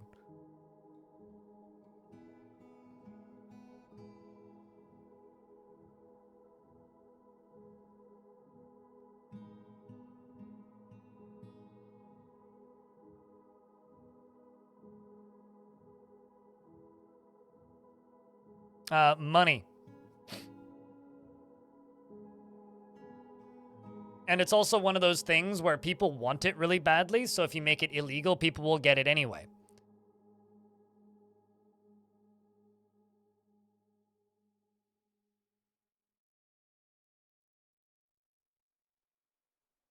Oh, is it already a temple complex? I didn't even need to increase the value. Anyway, so apparently Lanix is now a high genius, which is a very funny name for a high priest. And, chat, should we make Raging Cave or Cohomantis the new priest? Power? Shadow Absorber?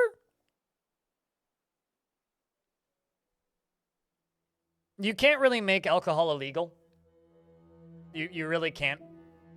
And, and tobacco is too easy to grow. Considering there was a situation a couple of years ago here, pre-legalization, I say a couple of years ago, of weed. This was like 2008 or 7 or 6, somewhere in that window. There was a guy, a whole gang, actually, group of dudes that were all arrested because they were growing, it was like 3 acres worth of weed in the middle of the forest up in No Man's Land, BC. And You know what they were using to defend their weed? They were shooting and leaving deer carcasses everywhere to attract fucking bears. And they spent multiple years almost taming these bears so that they could just have bear defense. And the police had to, and the park rangers and the police had to kill, it was like 30-something bears because there was just like dozens of bears in the vicinity of this grow up. Which, on one hand, kind of awesome, and I really want to know how they actually were able to get in to pick them. Like, how did you harvest your crop with that? I want to see the movie about that. And also when they let them out of prison. I really, really, really want that, like a documentary to be made about these dudes. Because it's just throw them in other. I guess so, but it's like maybe the most Canadian crime I've ever heard in my entire fucking life. We're trying to grow drugs. Okay, how are we gonna defend them? Bears.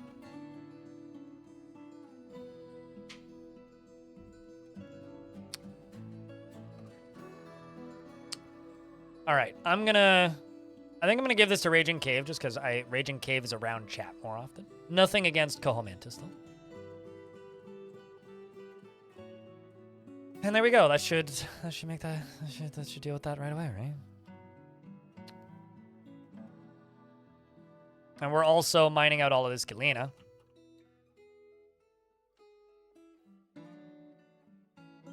Which means can totally start bringing that up.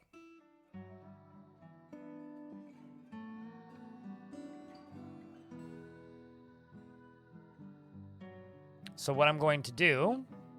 Okay, it's already up there.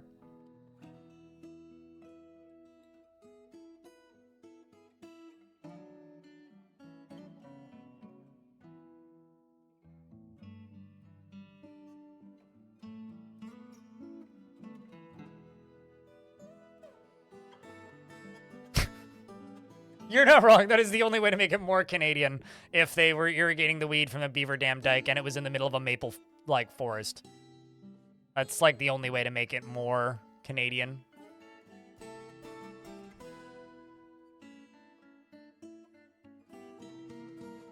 That is in fact the only way to make it more Canadian.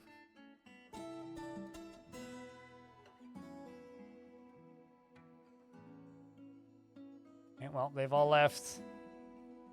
They're all in the process of leaving. Also, nobody in prison. That's good. Apparently, Curry Boglin has committed some sort of crime.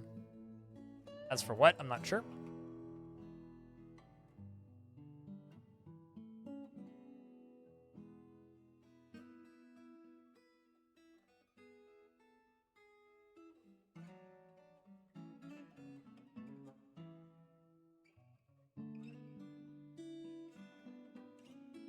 A lot of weapons and armor are being put away.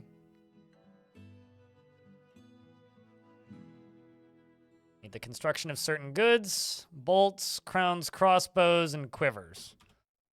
All right.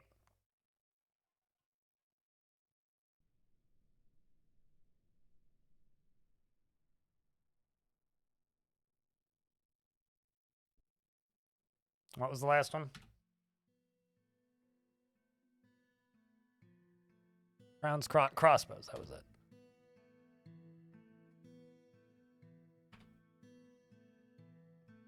Okay, so 2. We can just make 10. 3. 3. Can potatoes be tamed? Okay, can you elaborate on what exactly you mean by that question? Because I don't know.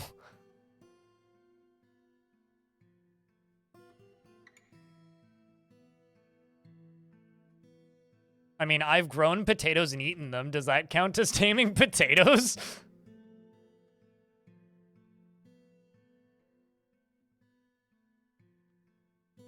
So apparently we are recovering wounded. Who is Cog, who is not wounded, but is flimsy and weak.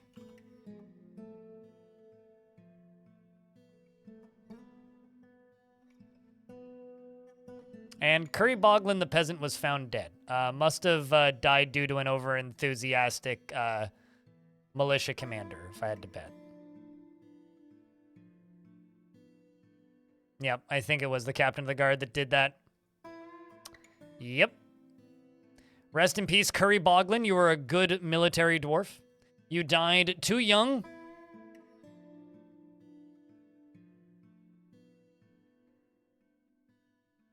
Are we planning to deal with necromancy? Very slowly, one at a time, killing every single one of the towers, which is what I'm currently doing. Pulled that question from the YouTube side of things. Also, Twitch chat. I've been responding to YouTube chat more often than I have in previous streams. Question. Is that in any way taking away from your experience watching a Twitch stream? I know that might sound like a strange question, but like it's a genuine one. He's cheating on us. I mean, not really. You guys pay me better, so never.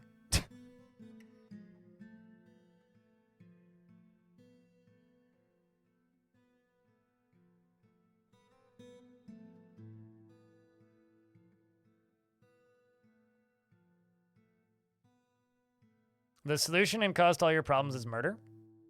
Oh, this? Yes. We entertain ourselves, don't worry. I mean, not totally true. If you entertained yourself, you wouldn't need me, and that would be terrifying.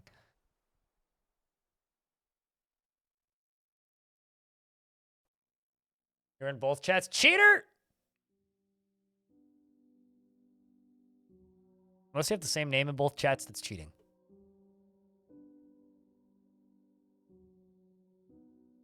YouTube and Twitch equal best friends. I mean, I sort of disagree with that purely because on Twitch, I can just type in the different video game and change the directory. Whereas on YouTube, I need to literally start a new stream to change the name of the game that I'm playing, which is bad.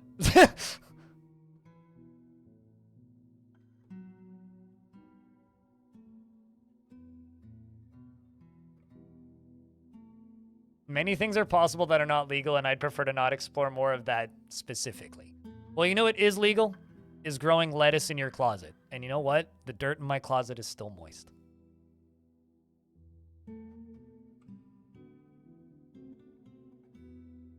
YouTube, yes, Twitch.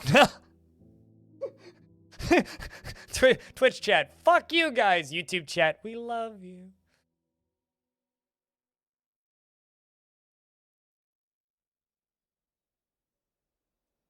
I mean, I think in the time that Twitch has existed, YouTube has created and completely demolished and gotten rid of and then recreated their streaming service like 3 or 4 times. Like, remember years ago, YouTube had a streaming service and this was like back in the Justin TV days, and it was awful. Like, awful. Like, really, really bad.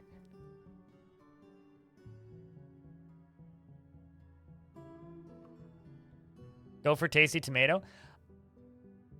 I can tell you right now, I don't have a big enough closet to grow tomatoes. I will stick to growing tomatoes in the summer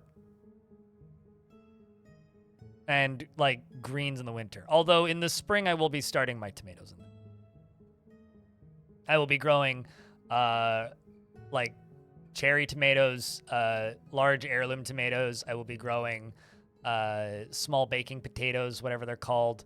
Roma? Yeah, Roma. I will be growing like the ones that are like cocktail tomatoes, the ones that are like yay big. So I will absolutely be growing tomatoes. Growing food in the winter is not easy. No, so I'm growing like cooler weather because plants are not dumb. They kind of basically I would need to increase the temperature of my apartment to like 30 degrees during the day to be able to do that. And frankly, I don't wanna. Like if I'm being honest, I really don't wanna. I don't wanna live in that. Ugh.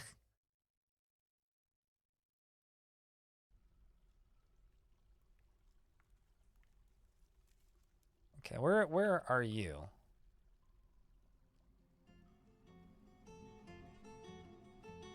Leaving slowly.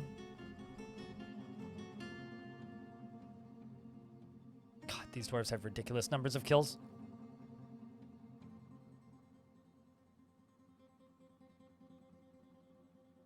Cherry tomato plants are significantly bigger, actually. Cherry tomato plants are like a small tree. They are massive. Already losing 4 minutes in Pog. Well, yay. How you doing, Hobo? Are you excited to watch cars go fast in Vegas?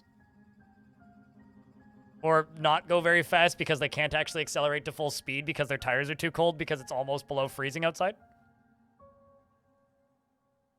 Hey, Dwarf, you're supposed to be attacking the enemy, not training. What? Why are you training?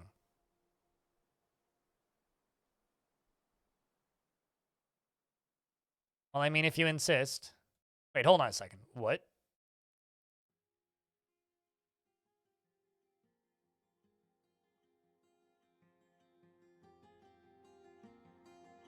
How are you in 2 squads at once? I blame DF Hack.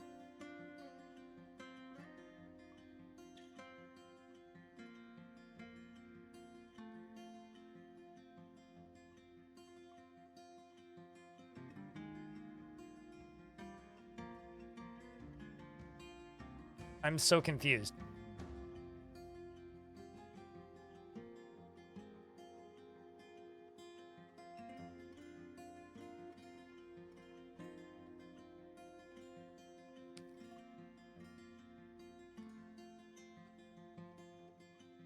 I ferment cabbage generally.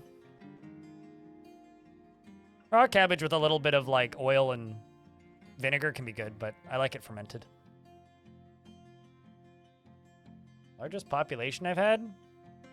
I have absolutely no idea. Probably like 400 or so. I don't pay attention, nor do I care. I once got attacked by a siege of 1,500, though.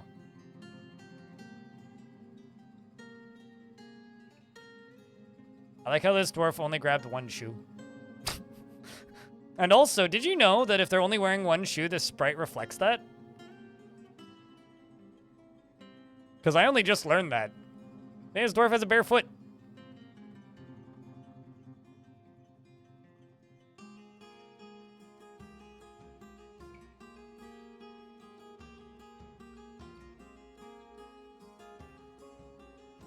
Attention to detail? Yeah. It's totally crazy. All right, the first squad is back. So this is this squad's first attempt at raising a place by themselves. Non-major nerd. The Wilted Room of Feet.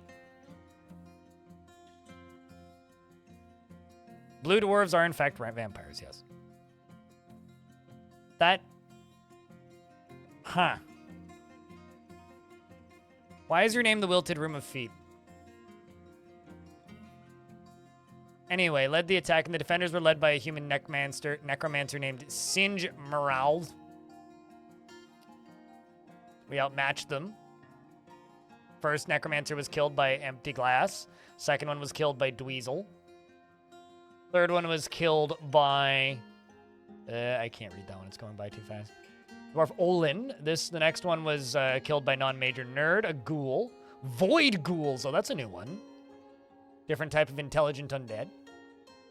Another void ghoul was killed. This time by Cyril. Non-major nerd got another necromancer. Another void ghoul was killed by Dweezil. Another necromancer was killed by Martin. And... another void ghoul was struck down by the dwarf Rokar.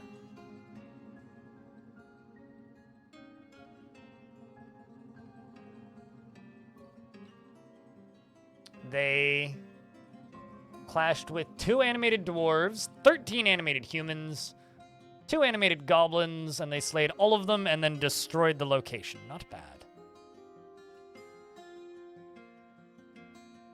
So that's the first one done.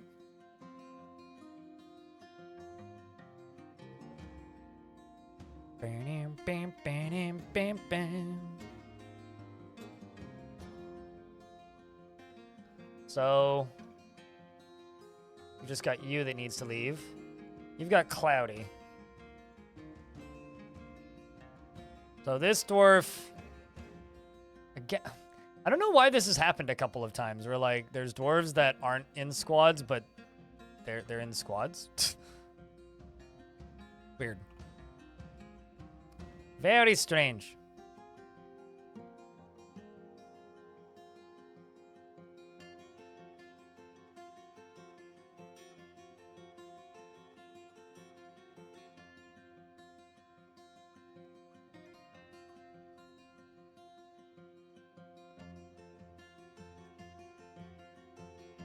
Bone orb. Holy shit. I actually made money. Thank you very much for the first money I've made in the last 2.5 hours. Appreciate you for the $1.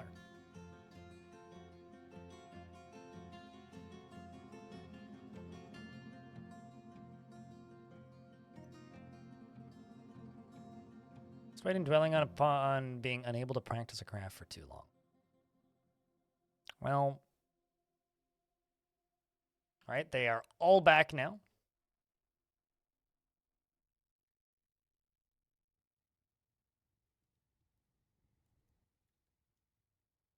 The dwarf Zuglar, the sprayed, outmatched the dwarf necromancer Phycod with a cunning plan, and the attackers had a strong positional advantage. Why? Oh, are you trying to generate a custom world? That's pretty rare for the zombie human was struck down. Zombie human was struck down. Dwarf necromancer was struck down. Another zombie was struck down. Lanix, thank you very much for the first gifted sub of the day, aside from the one that I gifted earlier. Another zombie was struck down. Another zombie was struck down. Another zombie was struck down. I like how this is just the most tower, is the name of this tower. Yeah, well, there's more zombies there, so weren't able to kill them all. And then the other attempt...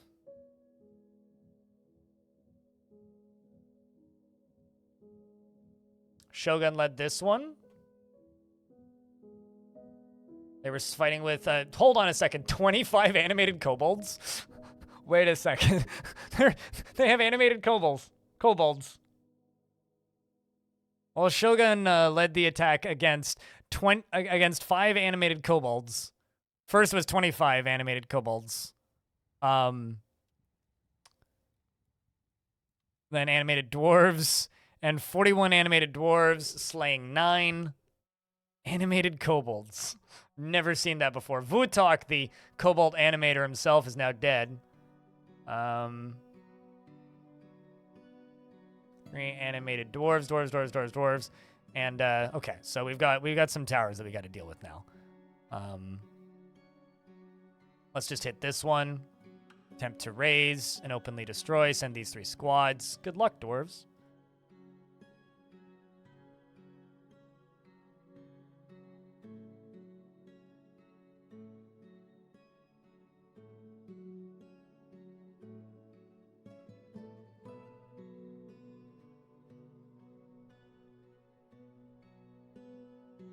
Began tinkering with your own world generation to do something that's more my speed. Yeah, gotcha.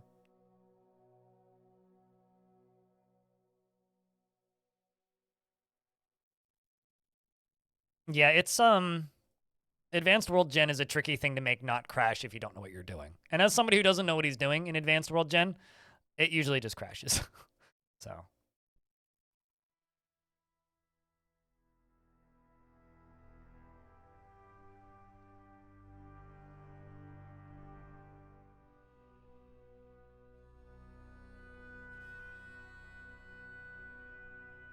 Rejected worlds 9999999 crash. Yep, pretty much. So I did steal a couple books, so I'm staring at these dwarves to make sure none of them turn into necromancers.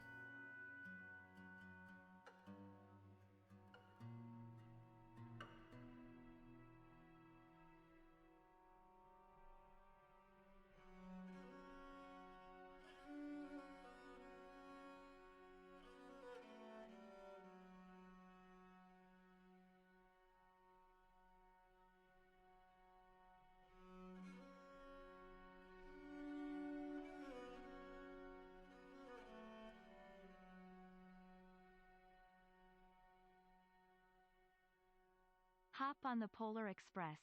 It's hot, hot. Yeah, we got it. You're really enjoying this whole pinning thing, aren't you? I gotta say that pinning bit messages to the top of chat is the best of both worlds. We get to pin things for no reason, and bits are better anyway. Thank you for the $5 in bits, Suited Giraffe. Appreciate you.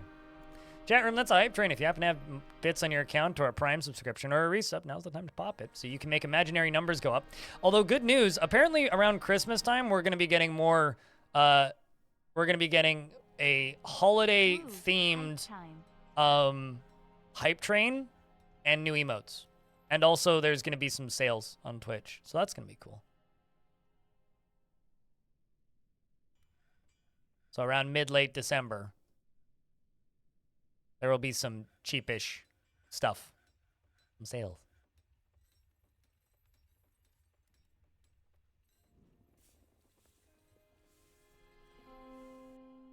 I really need to train my broker a little bit. Wait, what? Thanks for gifting a subscription. Appreciate you. To Zevo.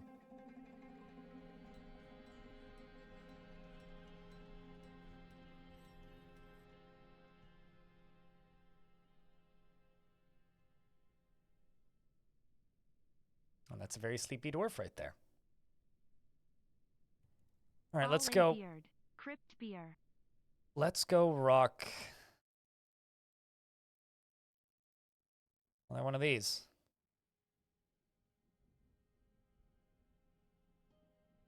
All a beard? Well, thank you for the $1. Not vicious.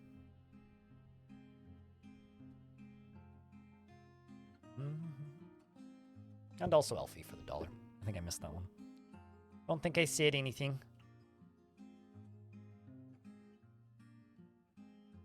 Blissful remembering dining in a legendary dining room.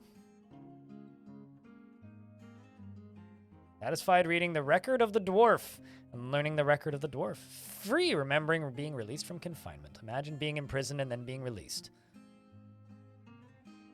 Maybe I just need more bookshelves.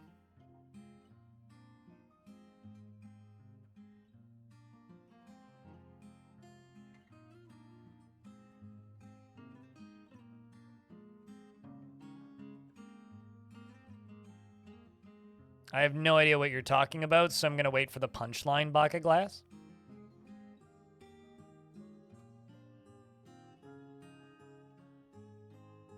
Oh, no, I don't play Nintendo. No, thank you. I'm good. Hard pass.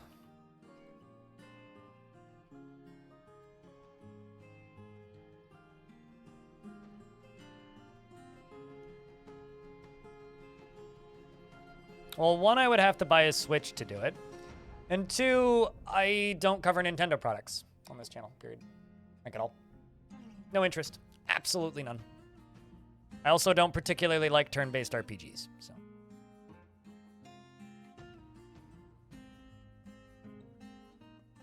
It's like reason number one, I don't own a Switch. Reason number two, I really don't want to own a Switch. Reason number three, why the fuck would I own a Switch? I'd never realized how many of the dwarves in this fortress are cooks until just now, scrolling through the list. Holy shit. That's actually kind of incredible. No, Nintendo's a bunch of assholes to content creators, and I don't particularly like Nintendo's games.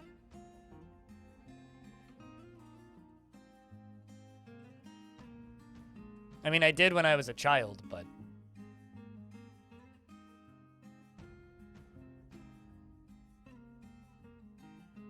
We have a Genesis man?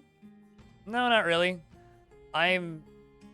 The first console I ever owned was a Game Boy Advance. I quite liked the Game Boy. I still have it. Sometimes still play it. Hype Train's about to time out. If anybody wants to level it up to keep it going, unless it gives you the failure notification. You wouldn't want that, would you? I mean, you don't have to. It's fine. No, I didn't have any consoles growing up, period. I had a Game Boy, which I bought myself with my own money. I had a DS briefly, the original, or DS Lite actually, which my little sister stole because she was given a copy of Nintendogs and Cats for Christmas, and then I never saw it again. Which I didn't actually get back until I moved out so I barely used that. I bought a 3DS when I was homeless because I needed to play something. But I never owned a Nintendo console outside of that. My ex bought a Wii U, but I didn't play a single game on that thing. She did. I bought a PlayStation 3 the day the PlayStation 4 came out because I was going to buy a Blu-ray player and the PlayStation 3 was cheaper. And I played about 90 minutes of Uncharted and went, this is awful. And then tried about 90 minutes of Uncharted 2 and went, this is also awful. And then I played about an hour of Uncharted 3 and went, this is exactly the same bullshit. What the fuck? And then played through all of Journey and enjoyed that. And that is like the entirety of my console history. Everything else is PC.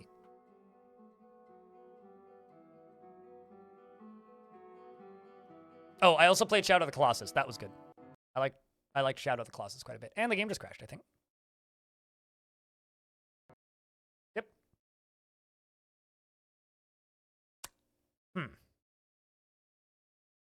Uncharted is terrible. I don't understand why people like those games. Some of the most mechanically dull, bad shooting I've ever seen in a video game combined with very boring climbing mechanics and some okay writing.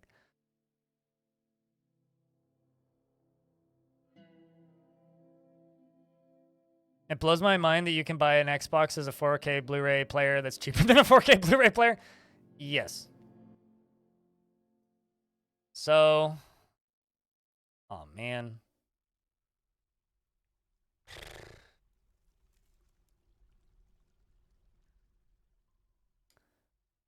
All right, we just lost kind of a lot of time. Maybe about 40 minutes.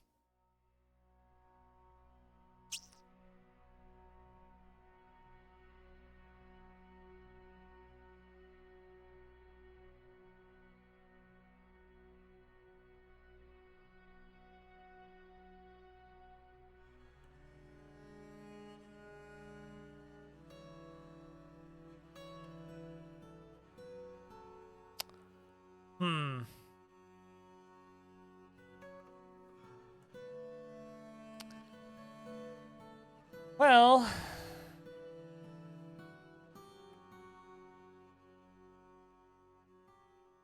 was this before or after?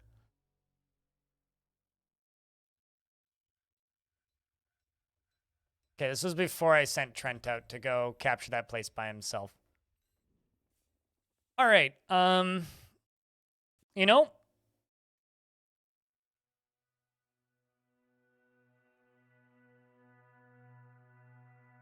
that's kind of what I was thinking, Giraffe, yeah.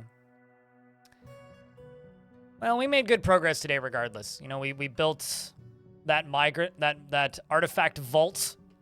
I've lost 2 towers that I took over and a third one that I captured, but that's okay. We can pick this back up on another day. We've built this. We beautified a bunch of stuff. We did a lot of fighting. We've, you know, got some pretty pissed off dwarves. We had some pretty epic fights. We named some dwarves. We battled up against a lot of goblins. And next time we stream this, we're going to have to go to war with humans because they own our stuff. HD DVD was a bad format. That's about it. And I think it's time for us to call it for dwarves for the day. Which also means we're ending the YouTube stream. So, to the people on the Twitch side of things, if you like, and say goodbye, YouTube.